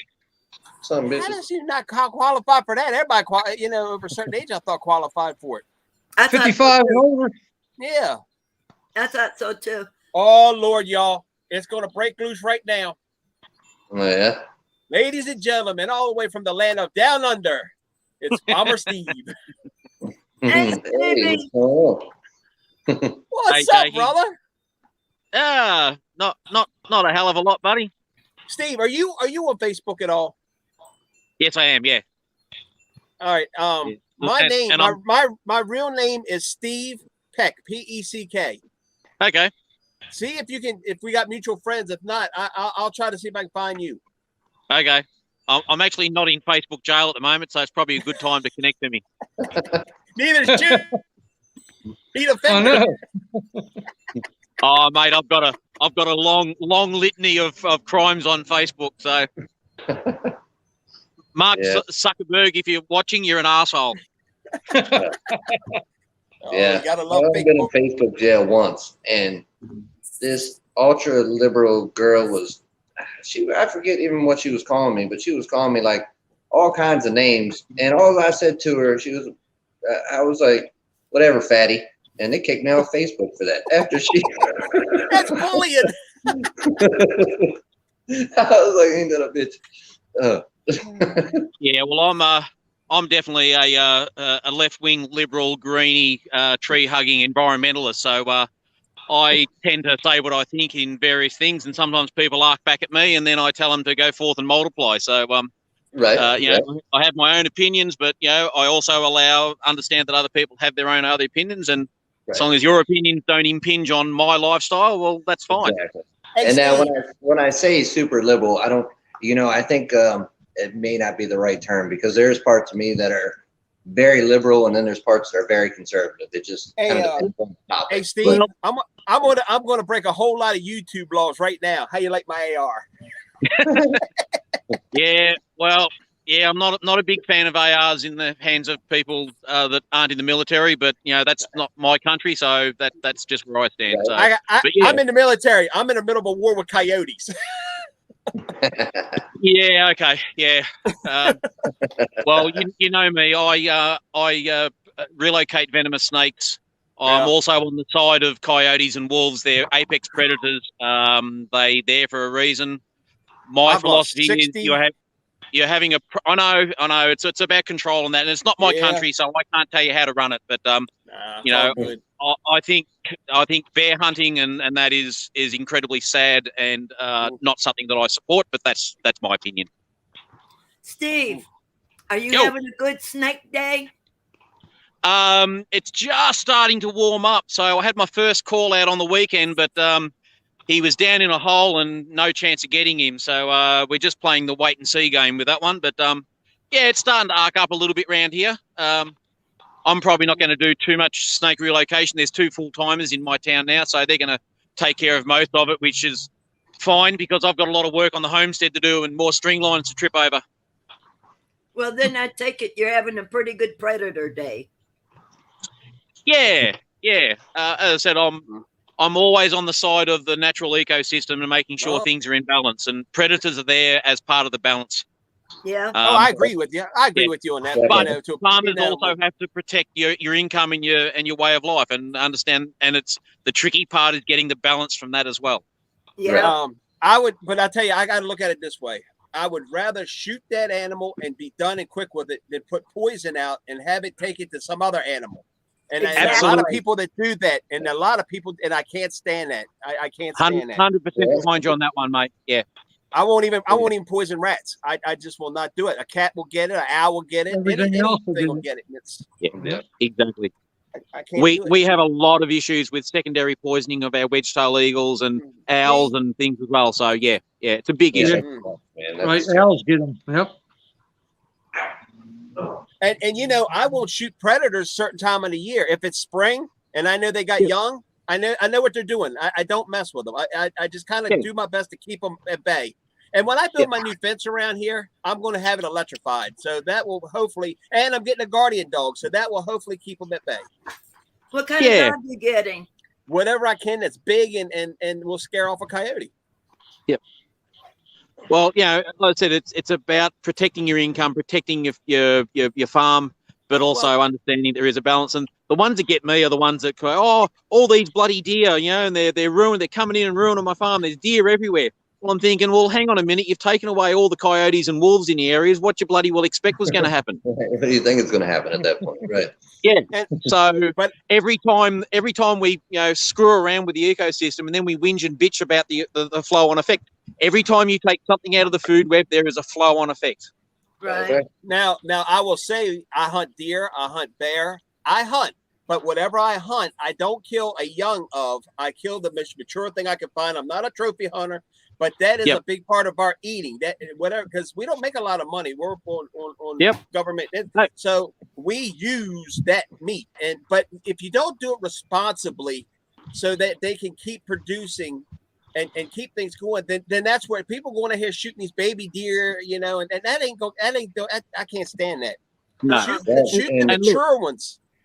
And if you're legally hunting those animals responsibly, taking out of the ecosystem what's sustainable, and you are giving homage and respect to that animal by using it, not just as a bloody trophy, and that's a totally different thing. So, there's a big YouTube channel. Is it Walker Farms or Gould Farms? And he's having trouble at the moment with these. Goldshaw, you're talking about Morgan. Yeah. Morgan up there having the dog hunters. The dog hunters. Now, hunting bears with dogs, I'm sorry, I will never, ever support that. It is just an obscene, cruel way to do it, and totally unnecessary in today's modern world. Yeah, and that's really big here, and that was something new for me when I moved to this state. Yep. And I just cannot come to terms with it. They do it there. I don't know about North Carolina. Virginia allows deer hunting with dogs. You know what? Go sit in the damn deer stand. You know. Don't take a dog when you can actually sit out under a tree by a game trail, and they'll walk by you.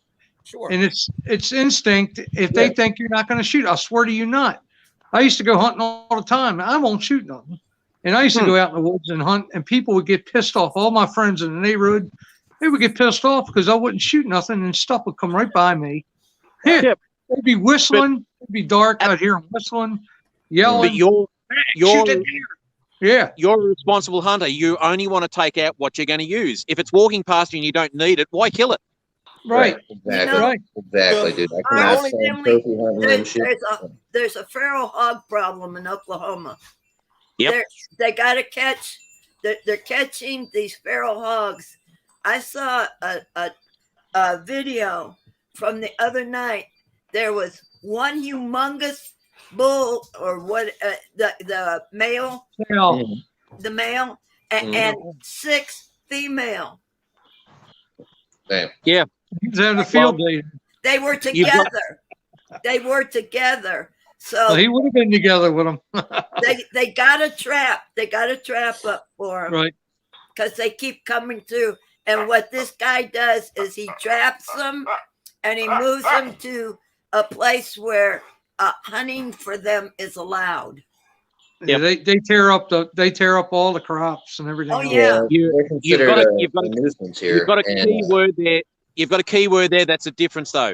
I'm talking the difference between feral and native. If it's native, then it belongs to be there. We have to be responsible. If it's feral, it's there because we stuffed up.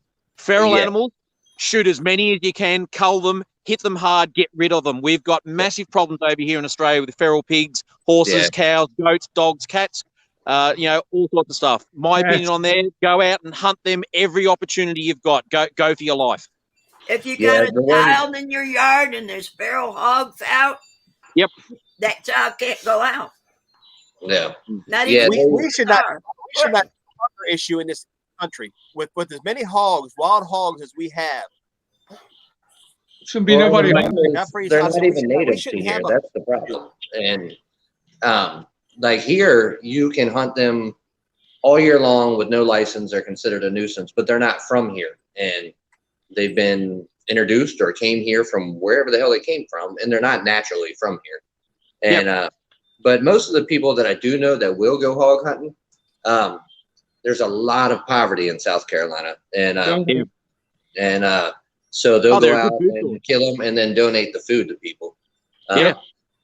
So they're a good food source. Where I live, for 2.5 months, we have feral hogs come through. And I live where it's an apartment complex, and in front of me is a community center. They got to cross. If they cross between the two properties, they cross over on concrete, and they don't mind leaving a pile. Yeah, I'm sure. I had one the other night trying to get through He said they had no morals. Yeah, I had one the other night trying to get through.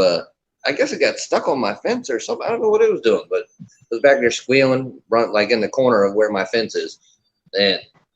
But it was outside the fence. I don't know. I guess it was stupid and couldn't figure out how to go around it or something for a while. But what the hell?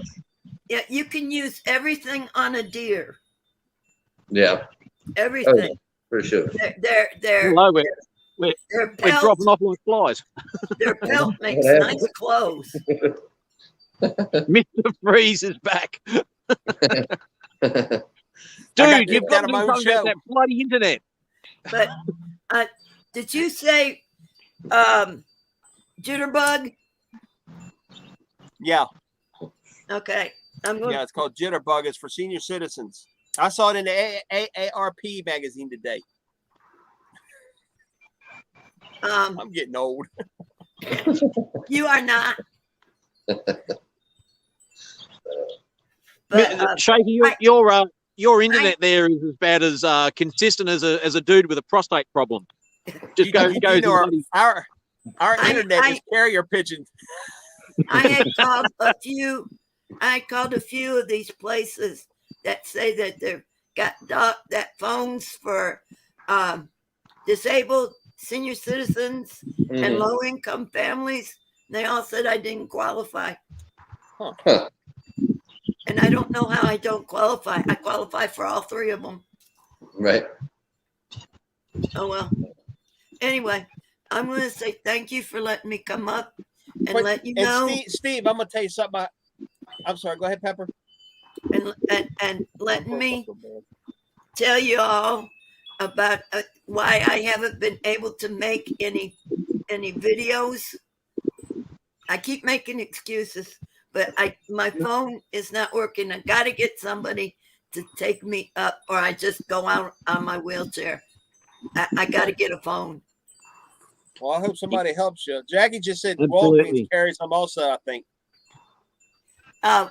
Walgreens is further away from me than Walmart. And Walmart is where I get straight talk. And do they have I'm sorry, I didn't mean to cut you off. Do they have like those I see out here there's a lot of older people and a lot of poor folks out here where I live, and they have there's like some kind of transportation system that will help especially disabled people, like get to the doctors, get out to the store. They don't have anything like that there? When they had programs up front in the community center, there's another place in Conroe that is open a lot. When they used to have it up front a few days a week, they had a van that come back and help us. Since they've closed the thing down when COVID happened, there's no more service. Oh, wow. Well, that's crappy. That sucks. Yeah, that's terrible. Well, I do what I can. Now, I've made a few people mad. Rusty ran out of dog food because somebody been in my house and took some of his food. Oh, no. Yeah. Anyway, Rusty was running out of dog food, so I had to mosey up to the store. That it's a grocery store. It's a mom and pop. And I had to mosey up there on my chair. Well, a few people got upset with me. Why didn't you call us? I did. Right. You guys were busy. Okay. Right. Steve, ain't no crocodiles in there, is it? Nah, mate. Okay. I don't know. So, you got to do what you got to do. Yep, that's right. So that's right. I love you all. Thank you for letting me know. And so, can you please pass the word around? I'll be looking. My computer works because I still get Wi-Fi. But you got to have phone. Right. I can't talk to nobody, not even my next door neighbor on the phone. So I'm kind of anyway. You kind of need that, some kind of phone. Yeah. For sure. Anyway, I want to thank you all for being patient. No problem.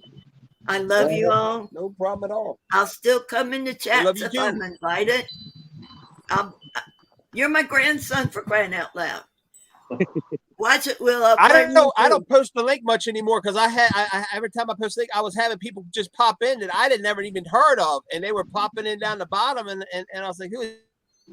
It's like it became a real problem. Gotcha.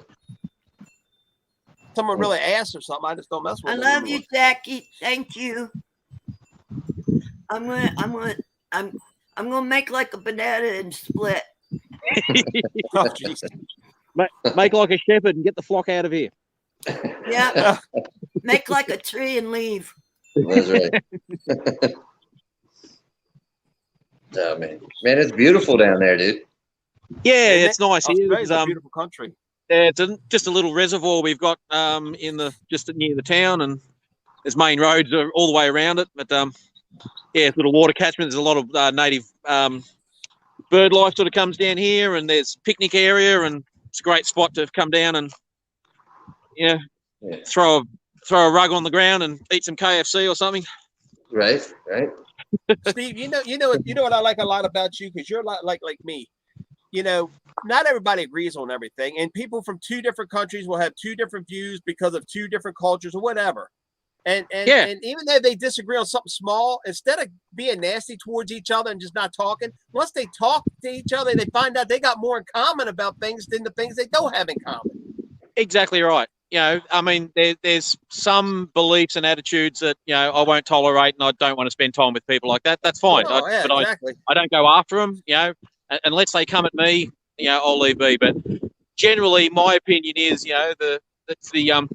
the things that we have similar are what bring us together, and the differences are what make us unique. Yeah. And, we need to spend more time understanding other people's differences and tolerating those. And the people that I can't tolerate are the people that don't tolerate other people's differences. That's right.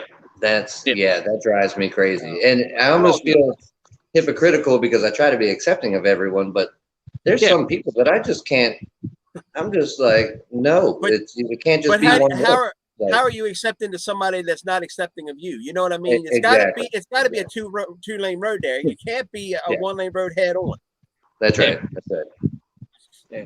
And like your previous conversation about Bigfoot is a prime example. I was listening and I was enjoying it and quite amused by it. But from the point of view of, I'm an atheist and I'm also a skeptic, and I'm a science guy. So I will say that right there, that guy right there next to me, same way. Now, I'm not saying that Bigfoot doesn't exist, and certainly they're fantastic stories. I'd be the first one to be so excited if we definitively proved it. Right. Certainly talk about it, go research, go look for it, find evidence. But at the moment, for me, there is no empirical scientific evidence. There's no body, there's no skeleton, there's no exact scientific proof to say it does exist. That doesn't mean I don't allow other people to have that belief, but until we have that definitive proof, for me as a skeptic, then it's a great story and I love it. But, before I will say, yes, it's true, I need that hard evidence. Yeah. And I don't blame you. I know what I've seen and witnessed and everybody's different, but I agree with you that we need, I think I'm kind of worried. And I'll tell you why I'm worried. I'm worried that if it comes out and it's proven, once it's finally proven, how many idiots are going to hit the woods trying to bag one of these things to have it mounted? And it's just like I'm going to Africa and killing animals that they're not eating to get mounted. And I don't, if you're not going to eat it, don't kill it. Hopefully they would make that illegal. And what happens if they find out it is human? Then that's murder. So to me, if you're killing something for a trophy, it's murder any goddamn way. So it can be human, right. I mean, it sickens me. As I said, every country has got enough problems with feral animals. There are plenty of things to go out there and do something good without going and killing something just to mount it on your wall. I don't know how we have a hunger issue in this country with these feral hogs. I just don't understand it. If they are so willing to want to get rid of them, well, why don't they just do what you got to do and start feeding the people that are starving in this country with that pork or whatever. And that's what they do here most of the time. And they'll have someone go on to, somebody's having problems with them. A couple guys I know anyway will go out and, they may kill 6 or 8 of them in a night, but they get fed to, the poor people around. So Yeah. take them to Well, whoever's that's right. house, whatever, you know. I mean, one of my favourite sayings is, the bigger the gun and the bigger the trophy, the smaller the cock they've got that they're trying to compensate for. That's probably true too. But our native Australian here, our First Nations people, they hunted the native animals here, and I support their ability to continue to do so, to stay in touch with their culture. But the way that they hunted was so respectful, and they made sure that if they were going to take that animal and from their point of view, their spirit out of the ecosystem, they were going to make sure that they used every single part of it, the skin, the sinews, everything was utilised. Right. Yeah. And that's what we need. If even with these feral animals, if we're taking them out, if there's a possibility of making use of them, then make use of them. Yeah. Don't waste it. Don't waste it. That's it's just ridiculous. Yep. Yeah. That's also a blight on Western society. We have so much wastage. There are so many people in the world that have nothing and are starving, and yet we waste so much. You aren't kidding about that. Yeah. Yeah. Speaking of, I better make sure I put away the rest of my dinner tonight before I go to bed. Because I still got spaghetti sitting out. I've got these wonderful little residents on my farm called chooks or chickens, and they will take everything that I don't eat and they'll turn it into eggs for me. So they're fantastic. That's right, man. I used to raise chickens and ducks and like mini pigs. But yeah, them chickens, they'd eat any damn thing I give them. Like it didn't matter. I had 60 chickens this year. I hatched and got 60 chickens this year. I have because of the coyote issue. I have 6, 7, 8, 9, 10, 11 chickens left. Yeah. Yeah. See, that would piss me off. And and again, those are the issues that you're dealing with, and it's not up to me as someone over in Australia to make comment on what you do to to keep your farm safe. Well, right now this is my only option, and we're so far in the woods, we have no protection. If we call the police is going to be 30 to 45 minutes to get to where we are. So we in the United States has the Second Amendment, has the Bill of Rights. We have our different culture here. Yep. But I do know with the coyote problem, I know once I fence this in with the 6 foot tall wire that I'm running 2 strands of electric around it outside of it. And like I say, put the dog inside, and that should take care of that problem. That should take care of it, man. Yeah. Now, the one thing that you're probably still going to have to deal with, because these tricky little bastard, I never wanted to kill a fox so bad in my life, but I couldn't catch this bastard. Don't get me started on foxes. Son of a bitch used to get my chickens, man. And I'd set traps for it and everything because I was like pissed off at this point. I'm like, I'm catching this bastard. And dude, I could not catch that son of a bitch. No. Cunning. Very cunning. The wire's 2x4, so that won't get in it. Yeah. I had a problem here on my porch. I saw a video on another homestead channel a while ago, and I'm not going to name names, but I was quite upset by it because from the point of view that he had a problem. He had a raccoon going in and, killing his chickens and ducks and taking all the eggs and whatever. So his solution was trap and kill the raccoon. Now, when you looked at his enclosure, he had done, a half-assed job of the duck enclosure. He's made no effort to secure his yard to do his bit about keeping the native predatory animals out. So it's all the raccoon's fault, and it has to die. So, my philosophy is do as much as you can to protect yourself because you're living in that ecosystem. Put your fences up. Do as much as you can to keep those animals out. If you've still got a problem, well, okay, you got to go to plan B. But don't go to the trap and the shoot option straight away. I had a real problem with raccoons last year, and I trapped 10 of them. But I went 20 miles away to the nature preserve, and I opened up the cage and said, "Live here, don't come back." Excellent. Right. You don't have to kill something. You don't. I mean, you don't. Exactly. If you've already trapped it, if it's already in a cage, why shoot it or kill it? Just take it somewhere and let it go. Yeah. Yeah. By the end of that, I could not catch that fox. I couldn't. And nothing I did with my fence worked. But by the end of it, my chickens lived in a goddamn fortress. I can tell you that. The only thing I really killed at a pure need was I killed a groundhog, but it was rabbit. It had rabies. I mean, it was just real disoriented, and it was nothing you could do. You didn't want it to bite somebody, and I had to do what I had to do with it. That's a whole another box and dice, and that's justified. I mean, and we're really lucky over here. We don't have rabies in Australia, and hopefully our biosecurity laws will make sure that it never gets here, because we're screwed if it ever gets here. We've got 30 to 40 million feral pigs running around out in the wild, so rabies would be a bad thing. Oh man, yeah. I don't. I've never heard of a pig getting rabies. Do they? I guess they can get rabies. Anything can get rabies. Anything can get rabies. Right? Any mammal. Yeah. Although you're some species, I think your possums are resistant to it, but yeah. I love them. I do not mess with them. I don't trap them. I just let them do their own thing because they don't bother anything. They eat all the ticks and they keep the stuff at bay. They're very great to have around, and people don't even realize that. They'll eat your cat food. I know that, but sure, I have a problem with that too. But I just don't mess with the possums. I don't. Yeah. Now, just to go back to a question you had before, there's no crocodiles in this water. We don't have crocs down. We're down the southern area, so all of the crocs are up on the other side of Australia, where all the people that we don't like are.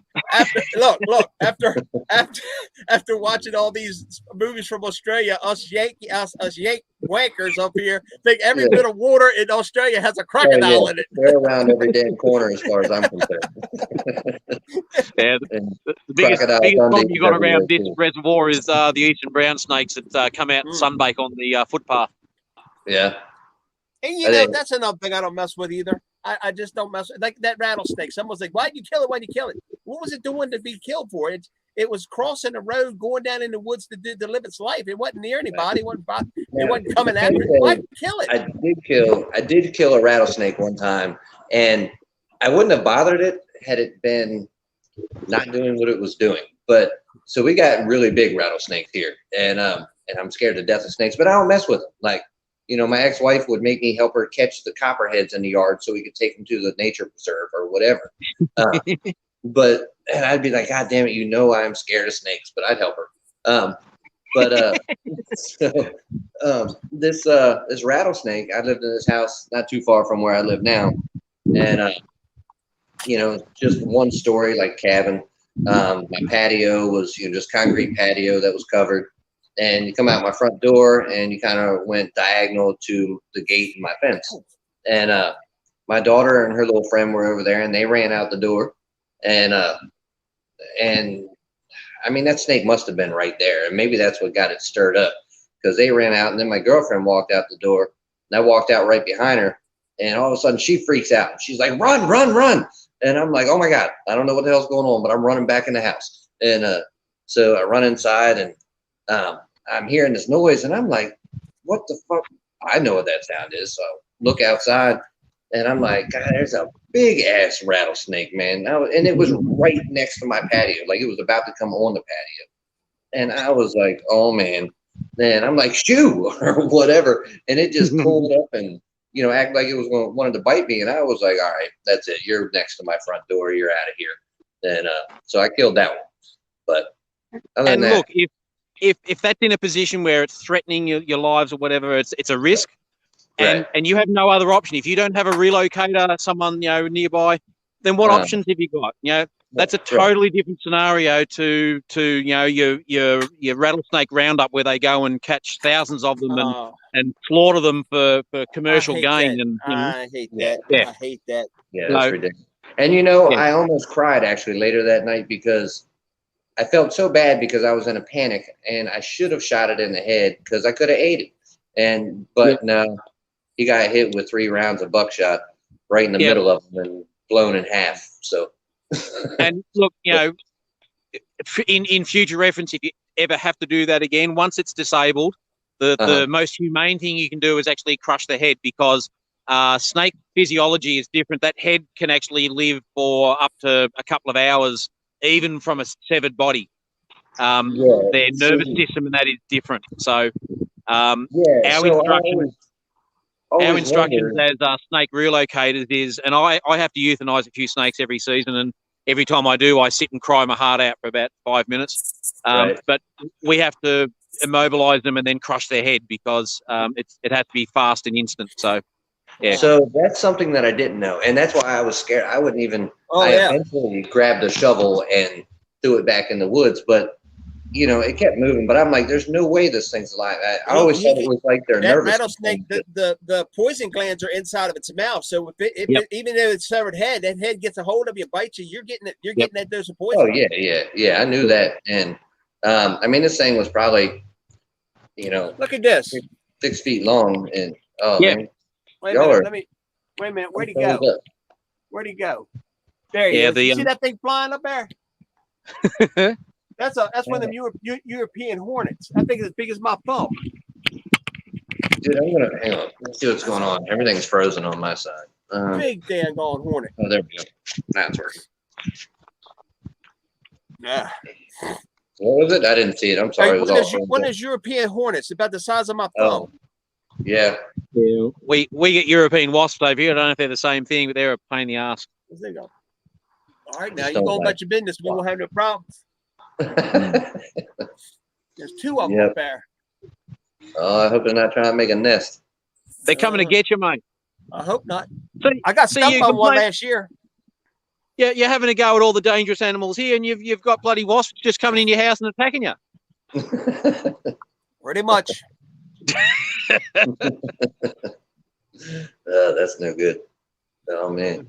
Yeah, worst thing I get in my house is so we have these things here. They're called palmetto bugs, and they're only in certain parts of the country. But I don't know why you call them a palmetto bug. Ain't nothing but a damn cockroach. It's a giant cockroach, but they don't infest your house like whatever those German cockroaches or whatever. Just 1 or 2 or whatever. Not like the trailer hood cockroach. Yeah. It's not like because you're dirty cockroaches. It's like they're everywhere. You'll find them anywhere. But yeah, dude, this time of year they start trying to come inside. Them son of a bitches, they're massive.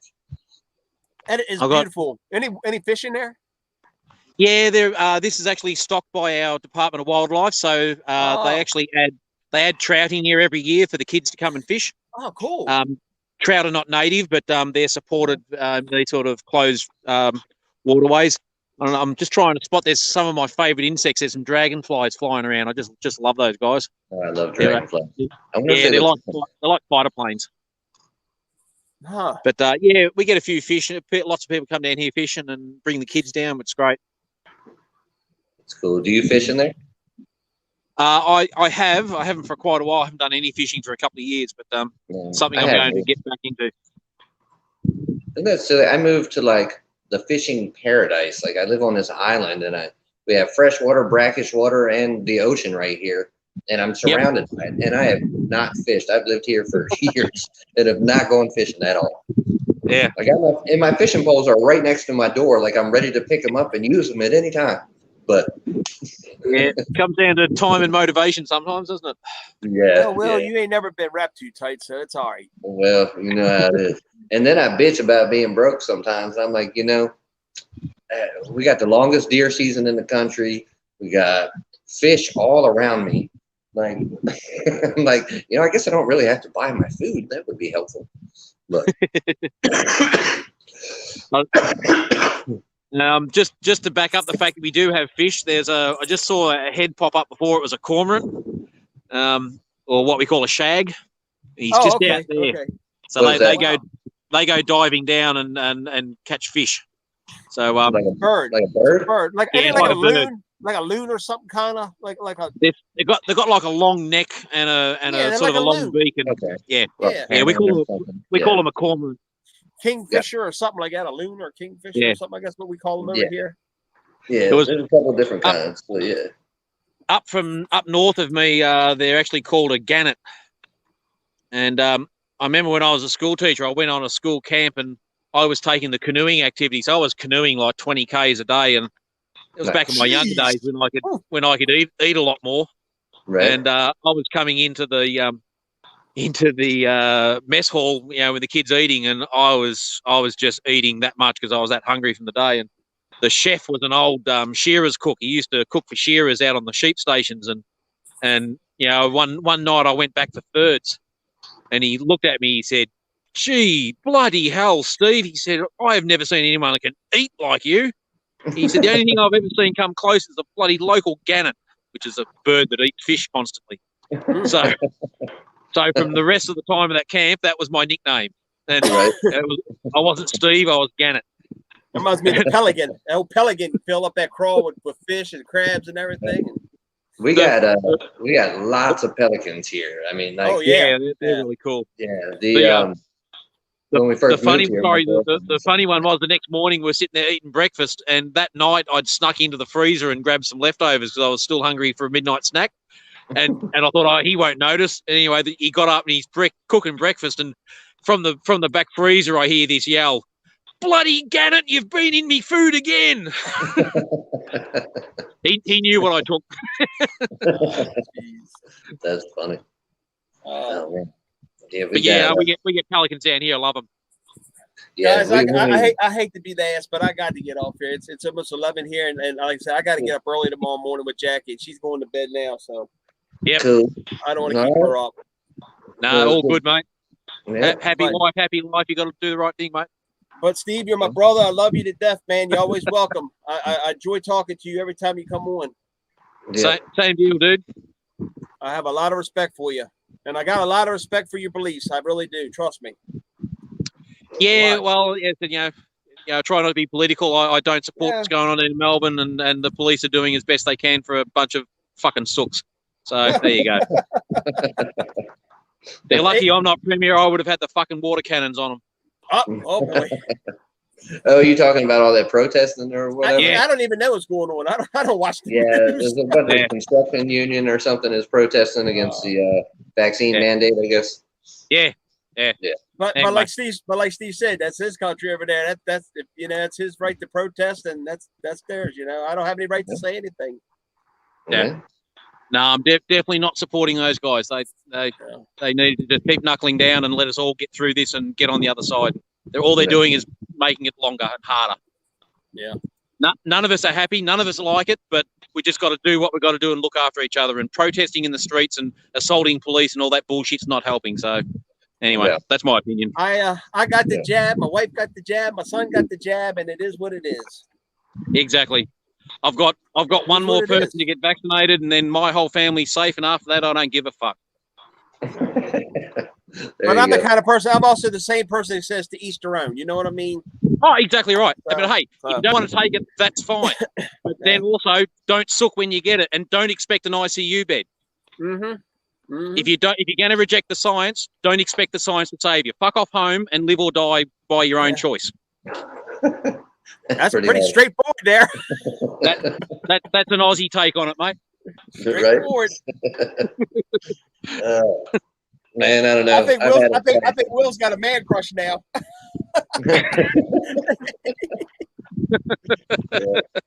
Yeah, no, man. If you ever get down here, mate, you'll soon find out I'm a straight shooter. That's fine. That's fine. Hey. Hence the Facebook bans, mate. Right. All good with me. Lazy Acre says howdy, y'all. All right, I'll get out of here and let you go. So take care. Yep. Great to see you again, Will. Stay safe. Yep, you too, man. Yep. Watch those rattlesnakes, buddy. All right, see you, Mr. Freeze. See you guys. All right, Steve, I love you. All right, y'all, I come back. I unfroze. Thank y'all for tuning in. I hope y'all enjoyed it. Have a good night. God bless y'all. Real quick while I'm thinking about it, I'm sorry. Heavenly Father, I come to you tonight and I pray for April and Glenn. April's back is really hurting her father. She's really going through a hard time. Please give her relief and grace her with your glory and Glenn working his butt off and give them strength and the courage to keep going day by day. Father, we come to you and pray with all our might and all of our soul. Through your beautiful son, Yeshua, Jesus Christ, we pray. Amen. I'm sorry about that, April. I almost forgot, but I didn't. We're good. I love you guys. I'll see y'all later. Have a good night.